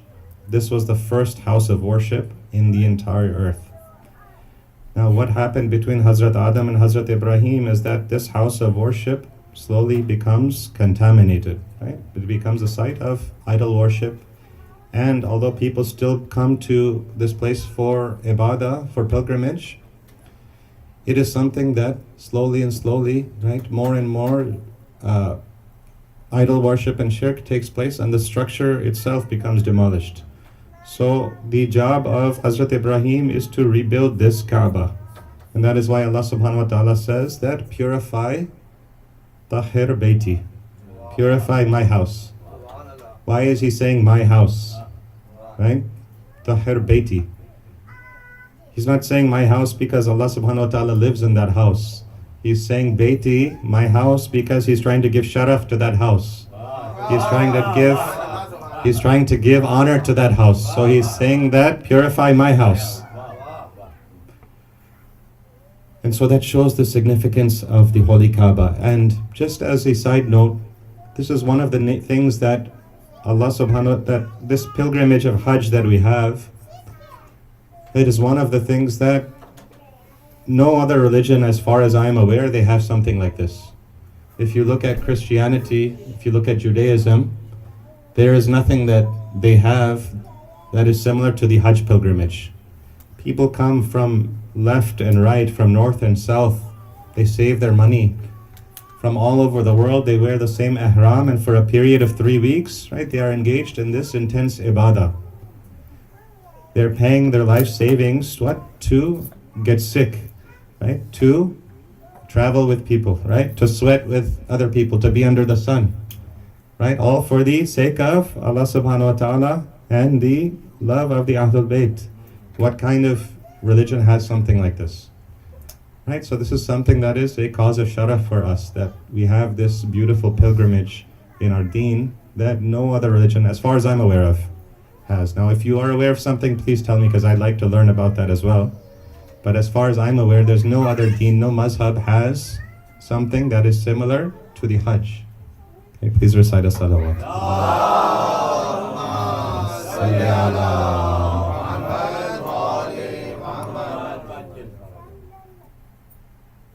Fihi ayatun bayyinat. So, when we're trying to understand what is the reality of this pilgrimage, right? Because when a person goes on a pilgrimage, he's trying to get somewhere. Right? If I travel from Houston to San Antonio, then I am trying to go from one place to another, but I also have a intention in my heart. I'm trying to get something out of that. Maybe I'm trying to speak, maybe I'm going for work, maybe I'm going to see someone. Well, the Hajj is also travel, right? But he's going somewhere. Now, where is that person going? What is that person intending? We have to open this up a little bit. Fihi ayatun bayyinat. In Mecca, Allah subhanahu wa ta'ala says, there are ayatun bayyinat. There are very clear bayyinat signs. Ayat is the plural of ayah. Ayah is a sign. Now, what are those ayatun bayyinat that are present during the Hajj pilgrimage? Right? So you have to understand what a sign is. A sign doesn't have any value in and of itself. What is a sign? A sign says, for example, a stop sign says that you're supposed to stop here. And if you don't stop here, then you might get into an accident, right? So the purpose of the sign is not just a figure that, is a hexagonal shape and has certain letters on it. The purpose is it's indicating you towards a reality. What is that reality? That if you don't stop here, then you're going to get hurt. Okay, so that is what a sign does. So now, or for example, Allah subhanahu wa ta'ala says that marriage is a sign for you. How is marriage a sign? It is a sign of the love and the mercy of Allah subhanahu wa ta'ala. That these two people who had no background, they came together and they built a family through love, through a relationship. Right? They got to know each other, two people from very different backgrounds. They sacrificed and they built a house. Right? In that is a sign of Allah subhanahu wa ta'ala. So what are the signs of God? What are the ayatullah in the pilgrimage, in the Hajj pilgrimage? To understand this, we have to understand, okay, so this is something that different ulama have discussed, right? To understand this, we have to understand what is it that Hazrat Ibrahim, right, was called for when he established this Hajj pilgrimage. As we know, Hazrat Ibrahim was one of those people who, right, didn't have a child for many years. He was married to Hazrat Sarah. And he was not able to have progeny. He was not able to have children. Right? Which, by the way, is, as a side note, that is something understandable and acceptable. And if somebody's not able to have children, right, we pray for them and we don't condemn them for any reason. But for whatever reason, he was not able to have children. And so he had a slave woman as well, handmaid, named Hazrat Hajar. And at some point he asked, right, he told his wife Sarah that perhaps, our age is getting high, perhaps I should try to have a child with this slave woman of mine, Hazrat Hajar. And she reluctantly accepted this and said, okay, Bismillah. So they tried to have children. After many years, 3 years, 4 years, that dua was accepted. And they have a child by the name of Hazrat Ismail. Now this comes through Hazrat Hajara. Now according to some narrations, Now, of course, Hazrat Sarah, although she didn't do anything wrong, naturally she didn't feel good about this situation. Why? Because she had tried so many years to have a child, it didn't work. And now here is Hazrat Hajara, and she's able to give a child to Hazrat Ibrahim. So she had some sort of negative reaction. She didn't feel good about this situation. And Allah subhanahu wa ta'ala says to Hazrat Ibrahim, who's living in Philistine, modern day Palestine, right? He says that you take Ibrahim, oh Ibrahim, take Hajara and Ismail to a distant land. Take them away from here and leave them there. And before he leaves, Hazrat Sarah asks Ibrahim that, oh Ibrahim, you must promise me that when you get to this land, you won't even get off of your mount. You will stay on your camel, right? You will stay on, you won't even get off with these people there. So Hazrat Ibrahim accepts this, and he goes to the barren desert toward Saudi Arabia, and they pass through these luscious areas that are kind of ripe and ready for agriculture, and eventually they get to a barren land where Allah subhanahu wa ta'ala commands him that this is where you will stop. This is a land that is devoid of any agriculture. There's no pasture here, there's no water here, there's very few people that can be seen in the distance. And Hazrat Ibrahim thinks to himself that here am I being told to leave my family here in this land. And so he makes a dua to Allah subhanahu wa ta'ala, رَبَّنَا إِنِّي أَسْكَنْتُ مِنْ ذُرِّيَّتِي بِوَادٍ غَيْرِ ذِي زَرْعٍ عند بيتك المحرم ربنا ليقوم الصلاة فاجعل أفئدة من الناس تحوي إليهم وارزقهم من الثمرات لعلهم يشكرون.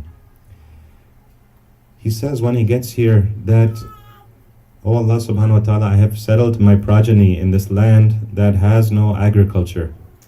It is barren. It's a barren valley, but it is near your sacred house, near the holy Kaaba. And I've settled them here so that they may establish prayer. So make the hearts of the people incline towards them.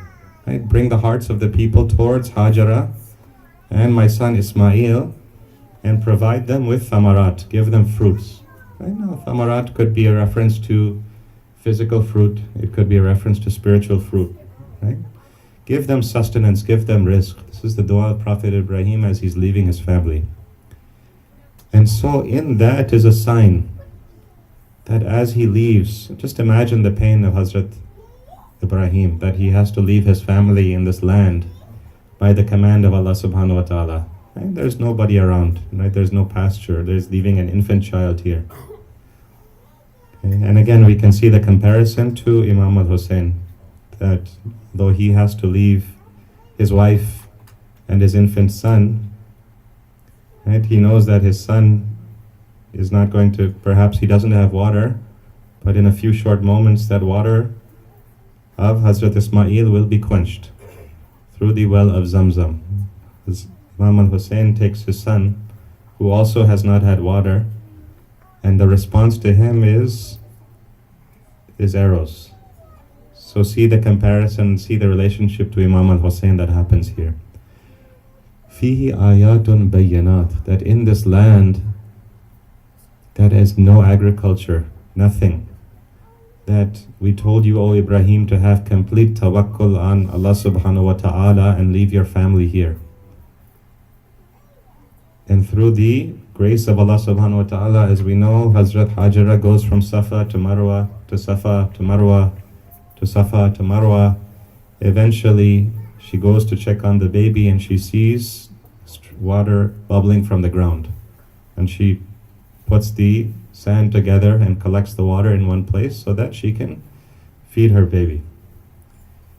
And so this land, which was devoid and barren of agriculture, devoid of civilization, devoid of mercy, becomes the birthplace of Tawheed.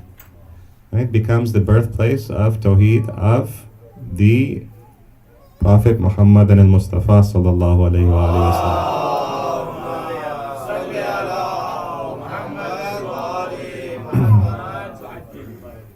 And so this is how Mecca, the city of Mecca, right, is a sign. Right? This is how the city of Mecca is a sign. Right? لا أقسم بهذا البلد وأنت حل في هذا البلد. Allah subhanahu wa ta'ala says that I do a qasam by this city of Mecca. And whenever Allah subhanahu wa ta'ala takes an oath on something, that shows you that the thing is important. Okay, so generally people don't take an oath, they don't take a qasam unless that thing is something important. So that's why he says wal asr. Right? Why? Because asr is time. What is that showing? Your time is something valuable. Right? Uqsimu bihadha al-balad. I swear by this balad. I swear by this city which is Mecca. Wa anta hillun fi hadha al-balad. Ajal Jawadi has a really beautiful point here. He says that it's not just a oath by the city of Mecca. He says that he's taking an oath, wa anta hillun fi hadha al-balad, while you, the Prophet, are in the city. It's not just Mecca by itself. See that? It's that the Prophet is living in Mecca. Mecca has its sharaf because of the Prophet ﷺ. Otherwise, Mecca is just a desert. Right? There's nothing there. Right? Mecca has its sharaf, wa anta hillun fi hadha al-balad, while you, the Prophet, are in Mecca. Okay, so this is some of the significance of this land. Now, Hazrat Ibrahim is commanded to make the Kaaba, and as we know, he stands on a pillar, right, to complete the building of the Kaaba with Hazrat Ismail, and eventually that ground where he's standing is solidified, okay, and that is known forever as Maqam Ibrahim, right, the place where Ibrahim stood.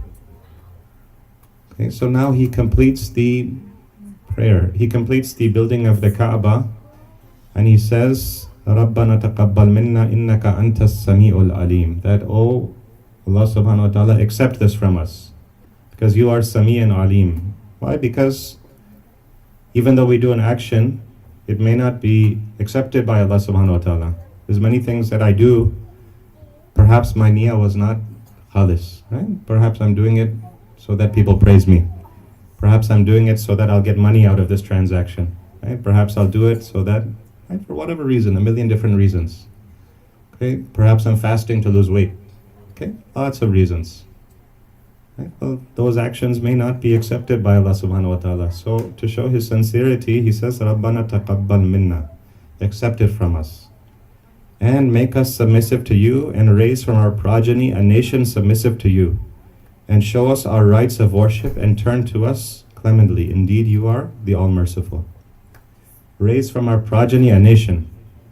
His dua is that from the womb of Ibrahim and Hajara, meaning through Hazrat Ismail, there will be a nation that will be born from him. That is Muslim. Right? This is the dua of Prophet Ibrahim when he's making the Holy Kaaba. He's saying that make a nation that will be submissive to you. Okay? And raise amongst these people a prophet who will recite to them your signs. يَتْلُو عَلَيْهِمْ آيَاتِهِ وَيُعَلِّمُهُمُ الْكِتَابَ وَالْحِكْمَةَ وَيُزَكِّيهِمْ. That this prophet will teach them, right? He will do tilawat. He will also do ta'aleem, and he will also do tazkiyah. These are the three roles of the prophet, right, that are being mentioned here. That one of the roles of the prophet is just to recite the Holy Quran. Why? Because that recitation is also good. It has an effect on you. Right? Just like any sound you hear will have an effect on your spirituality, so even the Quran, if you're hearing it, it will have a nurani effect on you, even if you don't understand anything. Okay? وَيُعَلِّمُهُمُ الْكِتَابَ وَالْحِكْمَةَ. But to go one step further, it is also to teach them the book. Oh Prophet, your job is not just to recite, rather it is also teach them what this book says. Teach them the contents of this book. Teach them the hikmah in this book. And finally, وَيُزَكِّيهِمْ. Right? Tilawa and ta'allum were just a muqaddimah. They were just a prerequisite for tazkiyah. Right? That book also came to purify you. There's lots of people who can do tilawah of Quran.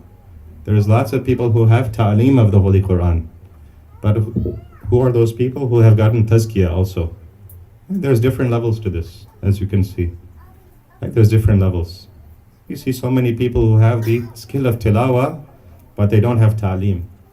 You don't have to look very far, right, to find those kinds of people.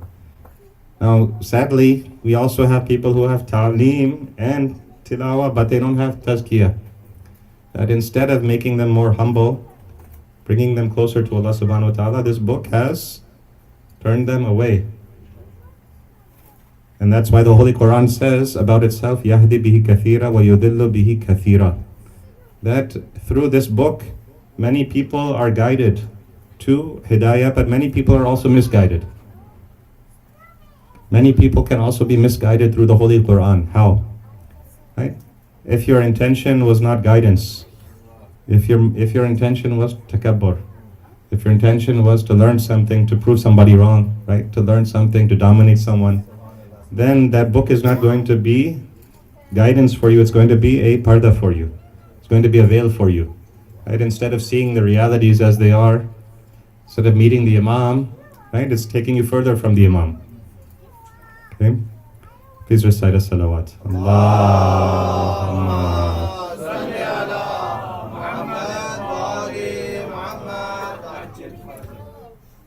Now, I want to talk very briefly about, right, through these actions of Hajj, and just mention a few of them, okay, very briefly, because this is important for us to understand.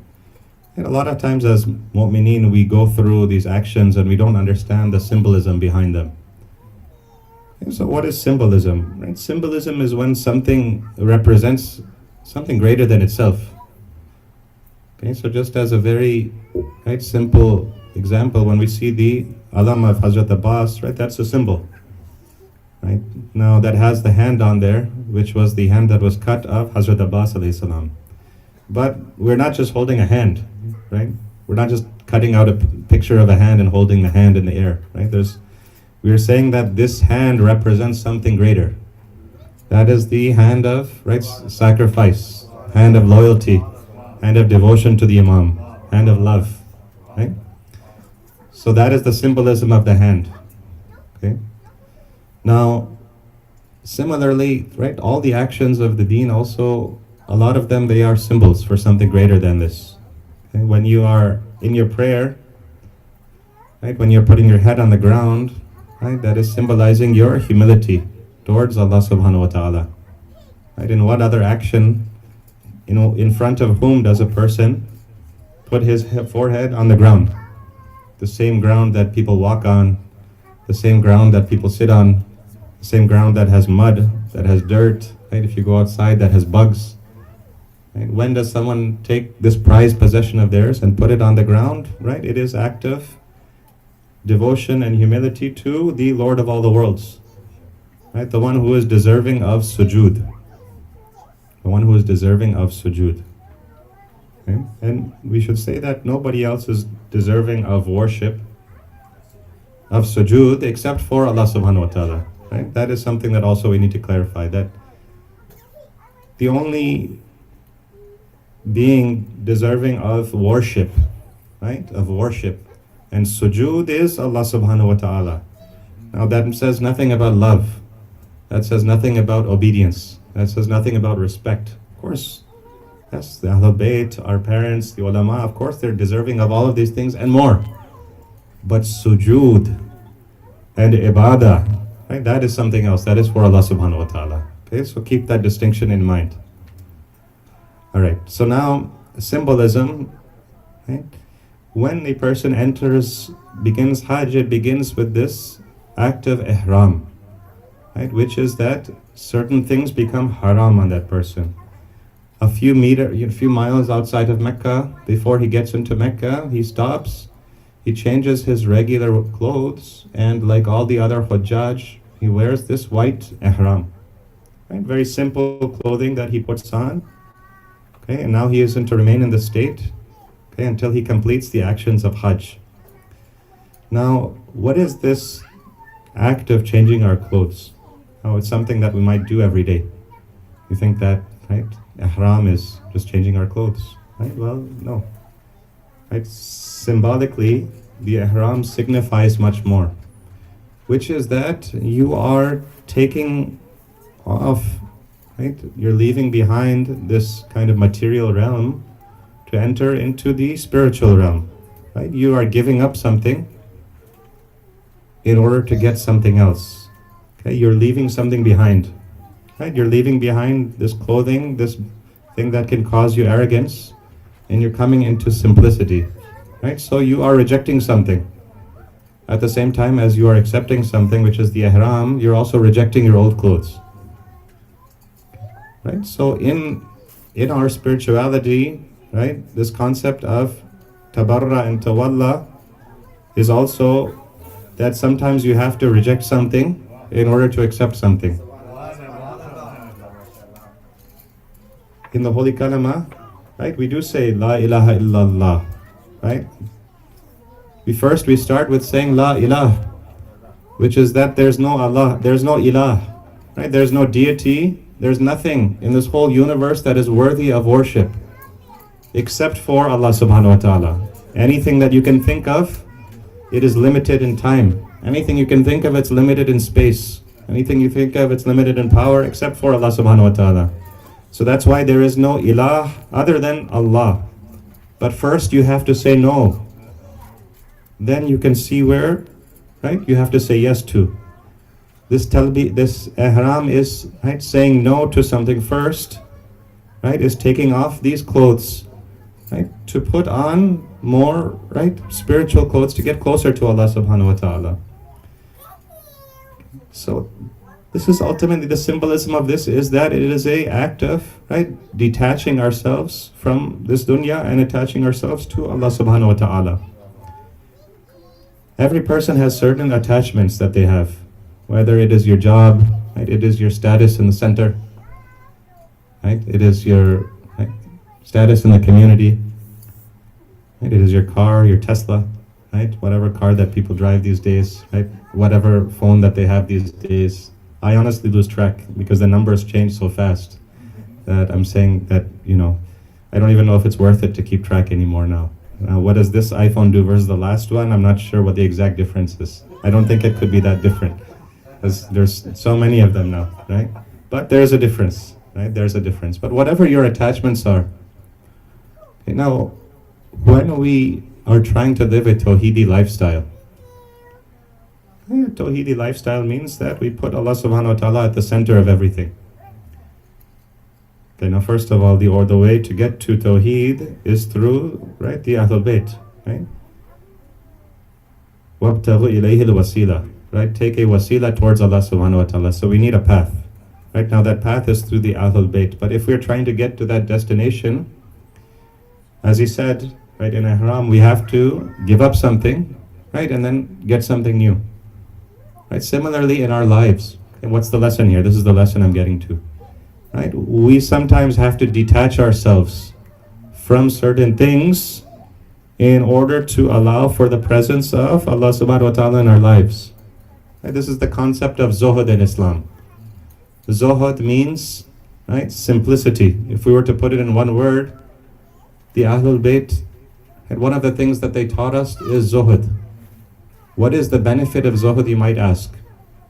In this world, right, in which so many people are beset with depression, anxiety, right, mental health problems, worry, okay, all these problems, all these worries that people have, right, when they don't have that peace, they don't have that sakina, this is where the teachings of Ahlul Bayt shine. This is where the teachings of Ahlul Bayt shine. Why? Because the teaching of Zuhud says that, right, don't become overly attached to this dunya. Zuhud is not that you should not own anything, it is that nothing should own you. According to Amir al-Mu'mineen, not that you don't own anything, rather nothing owns you. Okay? Right, so now, in order to create space for Allah subhanahu wa ta'ala in our lives, we have to ask ourselves, what are those things that we are attached to? What are those attachments in my life, right, in my heart, in my mind, that I can let go of, that I should start to let go of? Okay, now this will require a little bit of introspection to say, what are those things that I am attached to? Now, in order to figure that out, right, listen to your inner voice, listen to your mind, your soul, right, at those times when you are quiet. Okay, where does your mind go? Right, where does your heart go? What is it attached to? Right, what are those things that your heart wants? Right, that your soul wants? If you listen inside, you'll see what are those attachments. It'll come to you.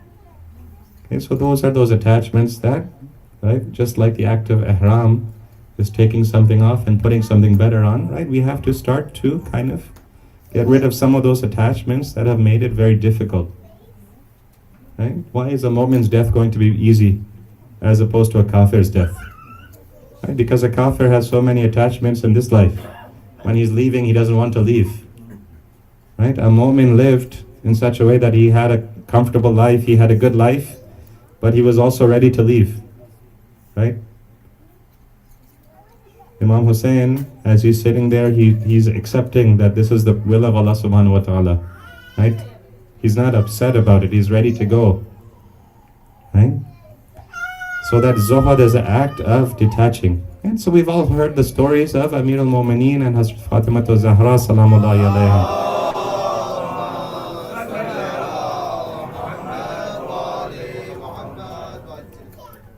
We have some narrations that say that the bed of Hazrat Fatima and Amir al-Mu'mineen, it was nothing but a skin of a ram.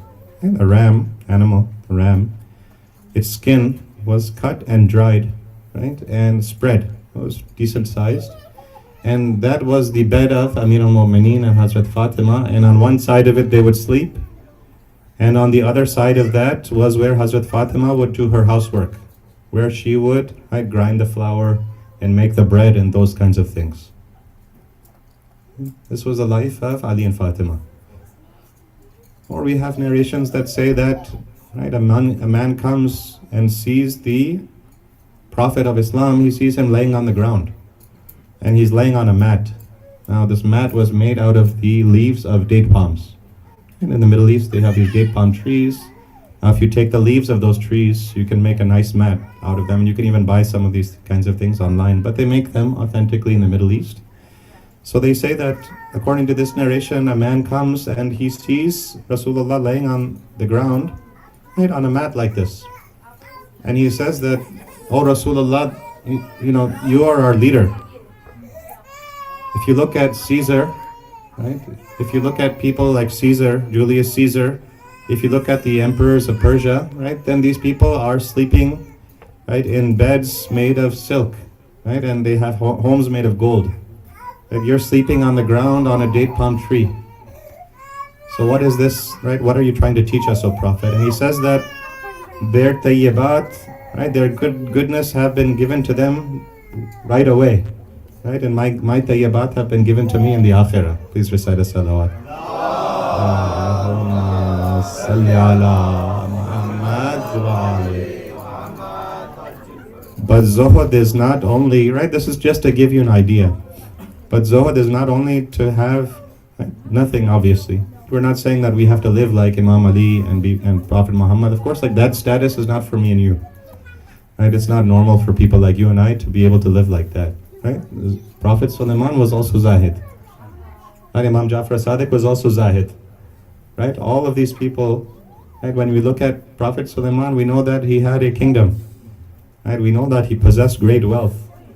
So much so that when Hazrat Bilqis visits him, after he invites her to Islam, he says, "Come visit my palace." And she comes and she enters into his palace, and as the Quran narrates, that when she's about to take a step into the palace, she lifts up the bottom of her dress.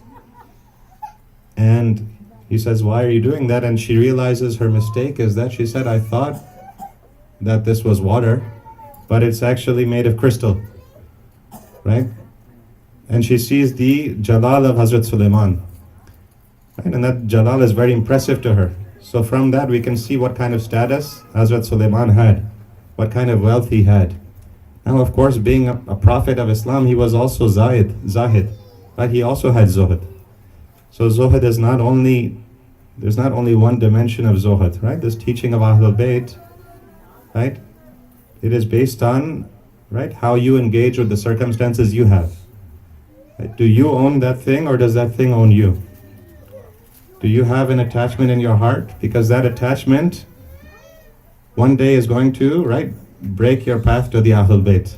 Right? It might not be right now, but a day will come when that attachment stands between you and the Ahlul Bayt and Allah subhanahu wa ta'ala.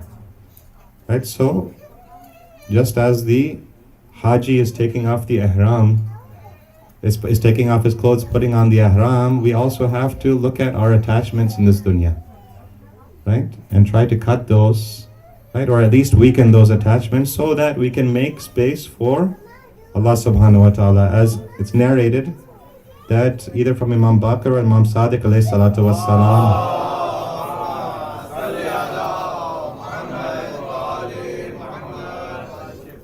كل قلب فيه شرك أو شك فهو ساقط وإنما أرادوا الزهد في الدنيا لتفرغ قلوبهم للآخرة.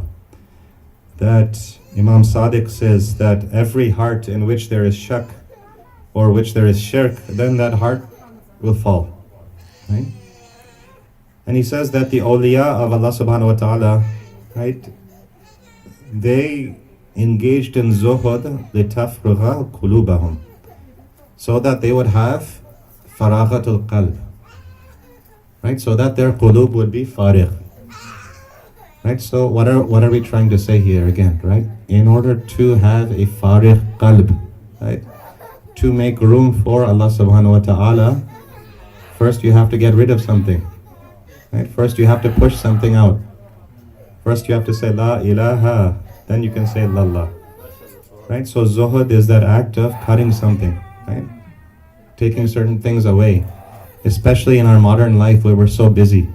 We have so many commitments, right? So many invitations, so many new restaurants, right? Coming from Houston, one of the halal capitals of America, if Texas, if not America, right? A new halal restaurant every week to try. Right, so many dawats, so many invitations, mashallah, 8 or 9 Shia centers, right? Everyone doing their own program, right? Everyone wants you to come speak there. Okay, in this kind of life, how can you have tawajjuh towards Allah subhanahu wa ta'ala? Right, if I'm busy from 8 a.m. to 8 p.m., if I'm busy from 8 a.m. to 6 p.m. with work, and then I have to go spend some time with my children, and then I have this invitation, and this invitation, this invitation, right? Where was my time for Allah subhanahu wa ta'ala? And where was my time for spirituality? Where was my time for that connection that I need? Right? So, first saying no to certain things. Right? Saying no. Right? Learning how to say no, to draw boundaries on certain things so that you can make room for what is more important. It's not selfish. Some people might think that it's selfish. Right? Somebody asked, can you do this for me? Well, no, I can't do that. Right? That's not always selfish. Think about that a little bit. Right? Because when you say no to them, you also are saying yes to something else, right? Whether it is your spirituality, your family, your children, right? Things that need your attention. So zahid is to be able to detach from something. Please recite a salawat. Allahumma salli ala.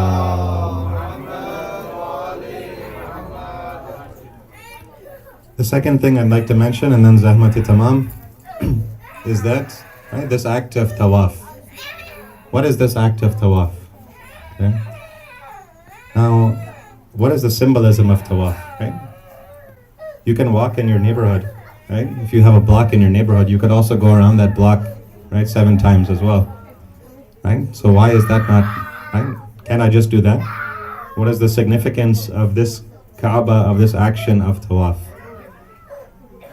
Okay, first of all, right, now, one of the things is that this action, right, of tawaf, as we said, the Holy Kaaba being the first Baytullah on earth.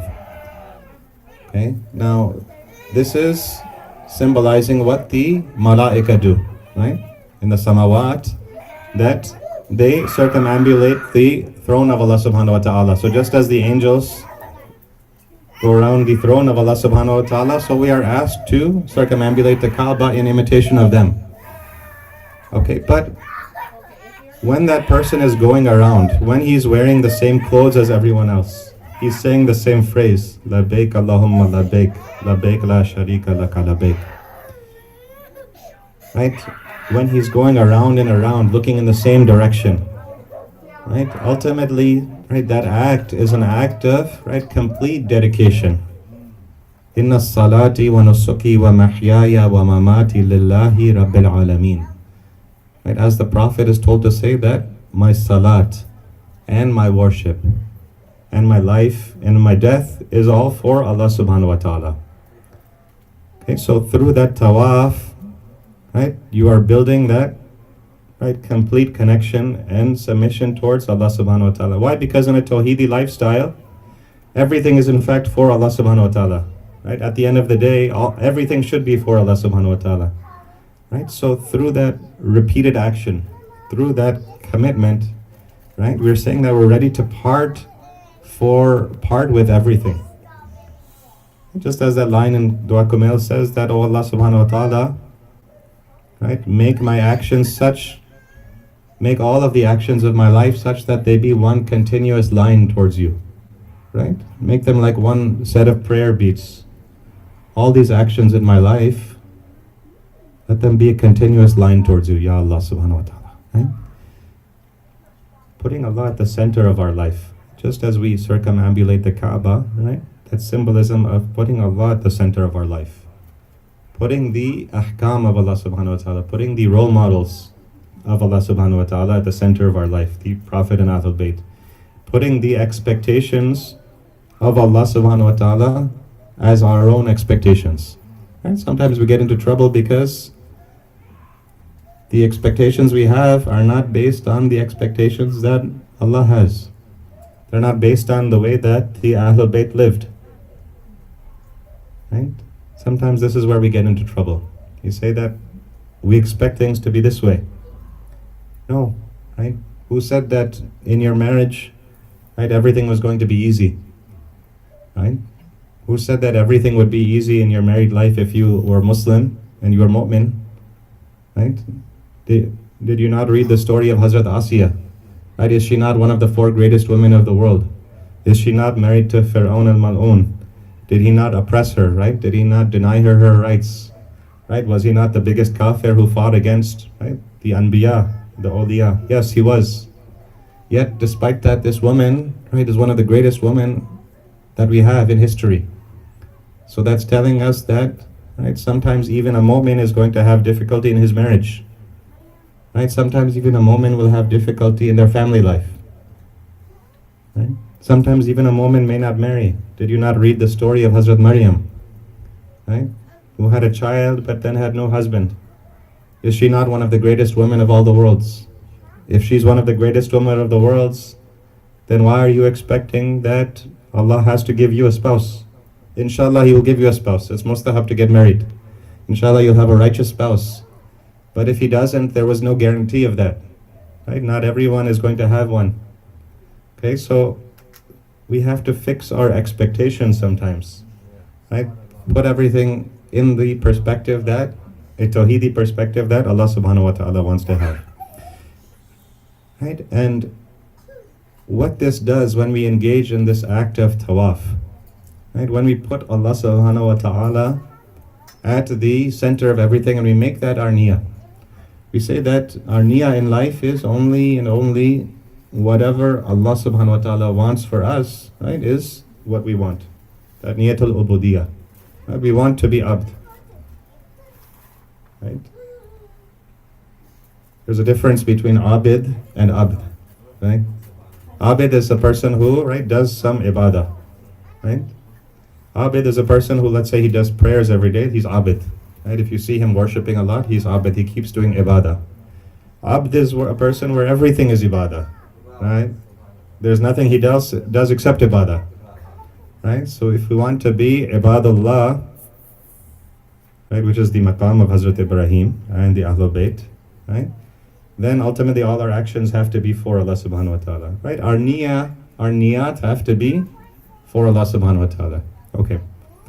Last point I'll make. Now, Ayatollah Jawadi has this really beautiful point, right, where he brings a narration and he says that, you know, our actions, when we talk about the importance of niyyah in Islam, okay, that this bahas and niyyah is very, very important. Right? And the spiritual value, our spirituality goes back to our intention. Now, what he says is that your action is going to follow your intention. Okay? Whenever a person acts in a certain way, it's because he's intended for something in his heart. Right? When he intends for something in his heart, he acts a certain way. Now, there are some exceptions. For example, you're forced to do something. We're not talking about that, right? We're talking about most of the time when you're in control of yourself, control of your senses, right? Whenever you act in a certain way, it's because you have a certain intention, okay?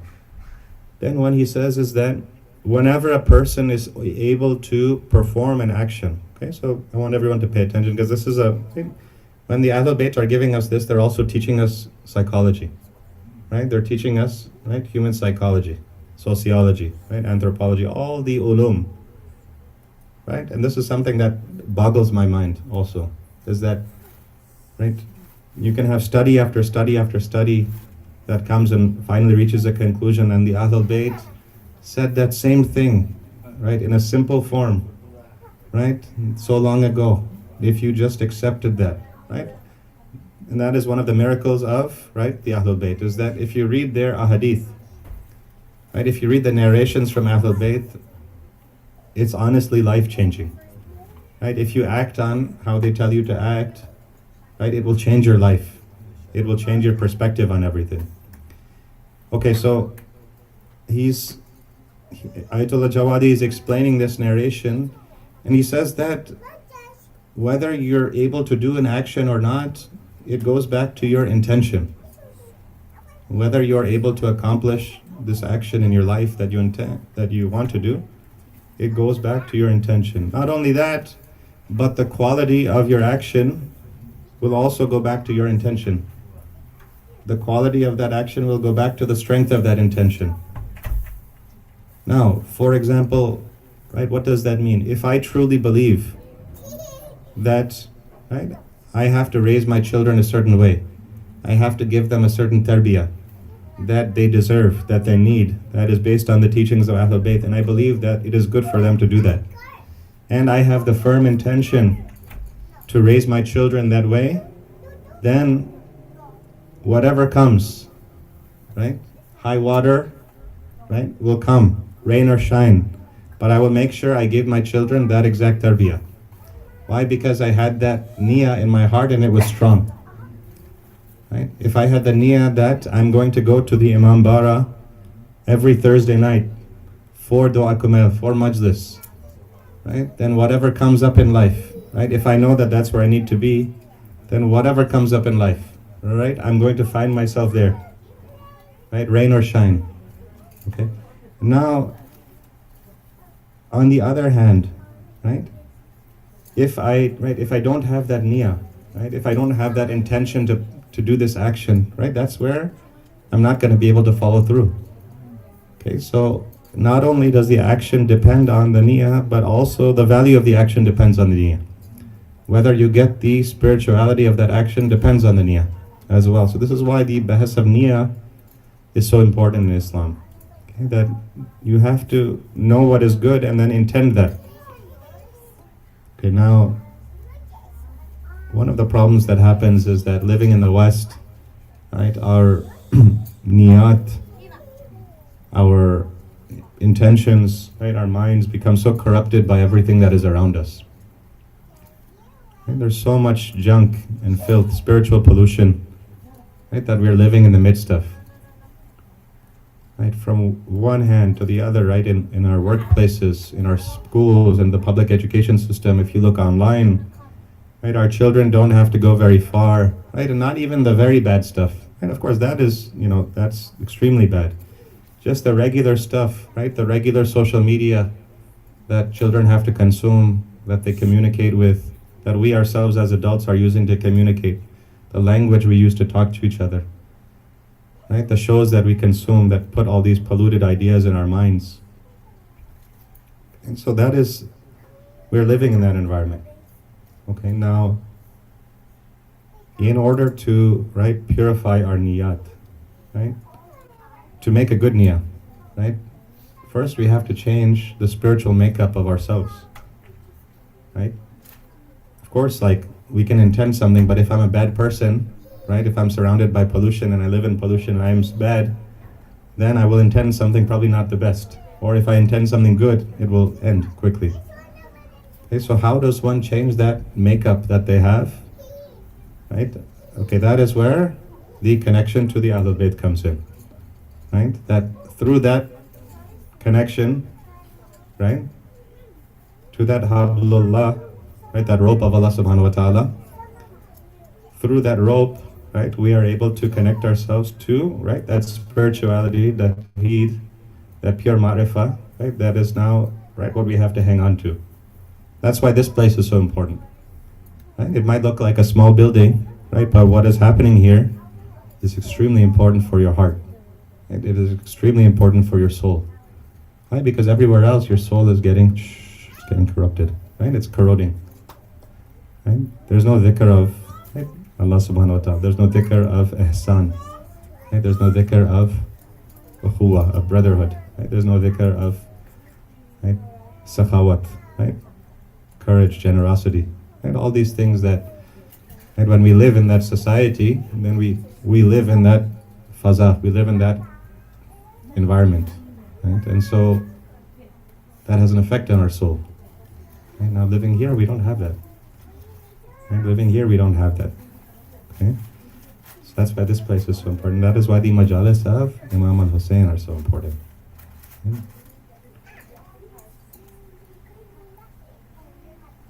When it comes to Imam al-Hussein, we know that the very first person that we have to commemorate, when we commemorate this tragedy as we are heading towards Eid and the end of the day of Arafah, the very first shaheed of Karbala, right, of this tragedy, was not someone who died in the Maidan, right? In fact, this was also a member of Bani Hashim, but he died before the events of Karbala. And as the people of Kufa are inviting Imam al-Hussein, he writes a letter in response to them, and he gives it to his cousin Muslim ibn Aqil.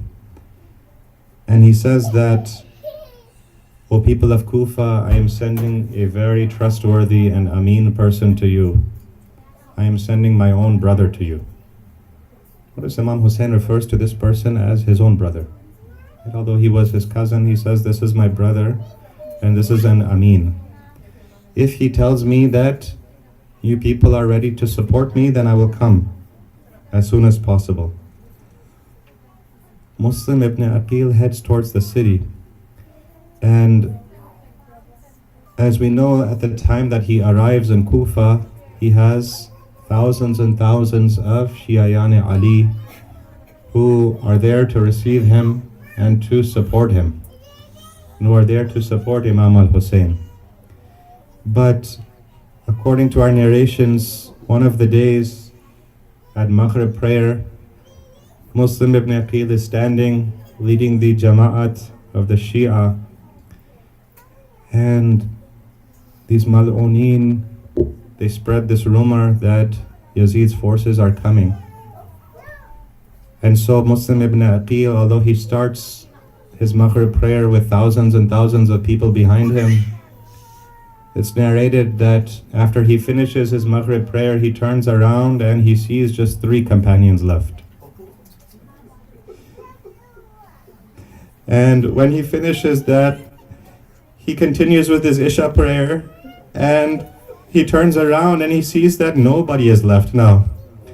Now Muslim is walking through the streets of Kufa and he's not knowing where to go. Eventually, as he's wandering through these alleys, he sees a woman named Tawa. She says, "Oh man, can I help you? Do you not have a home? Do you know what you're doing in these streets?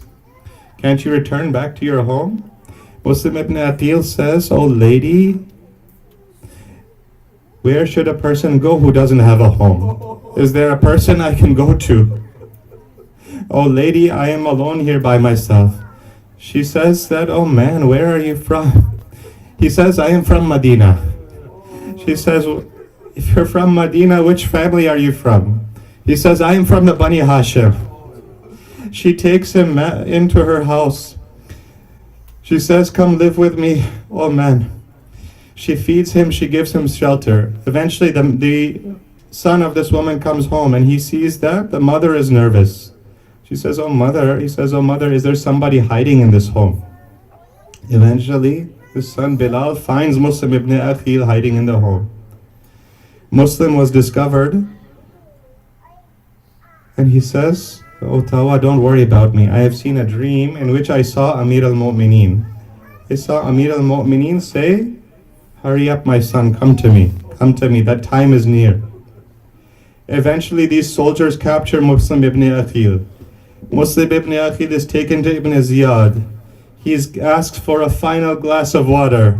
He is given the glass. When he tries to drink from the glass of water, he sees that the blood from his body is falling into the glass. He tries to go take another sip. Another drop of blood falls into the glass. He pours the glass out. He gets another glass of water. As he goes to drink it, another drop of blood falls into the glass.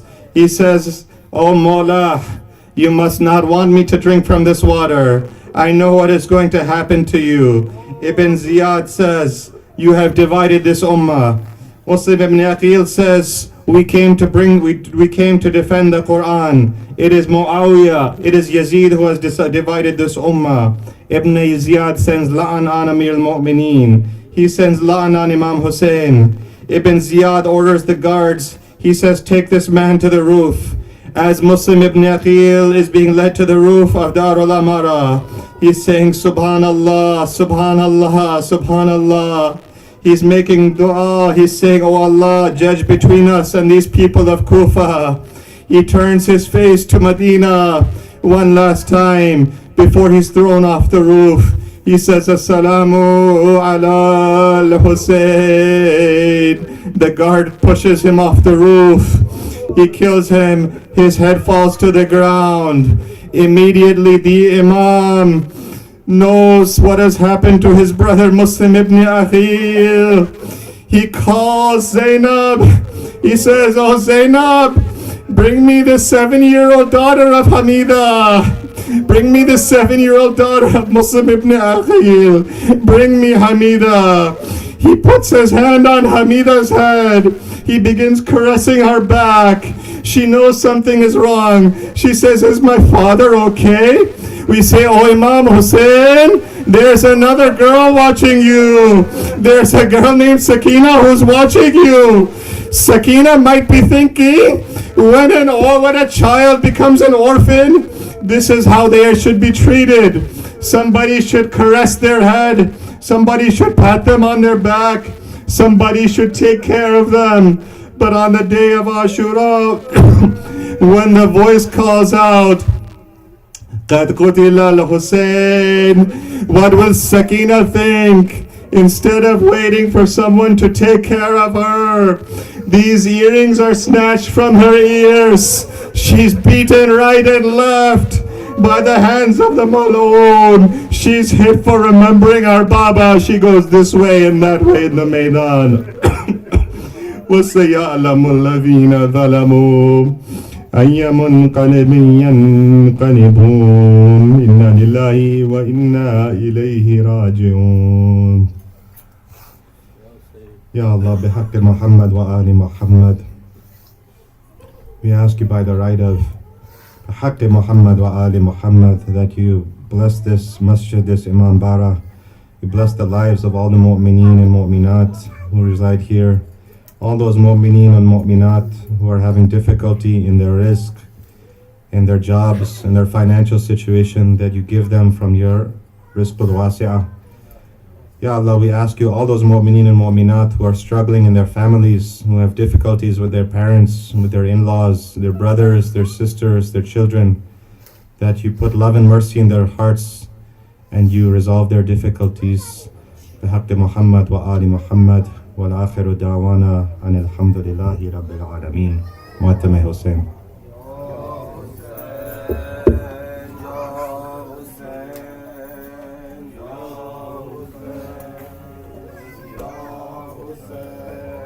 है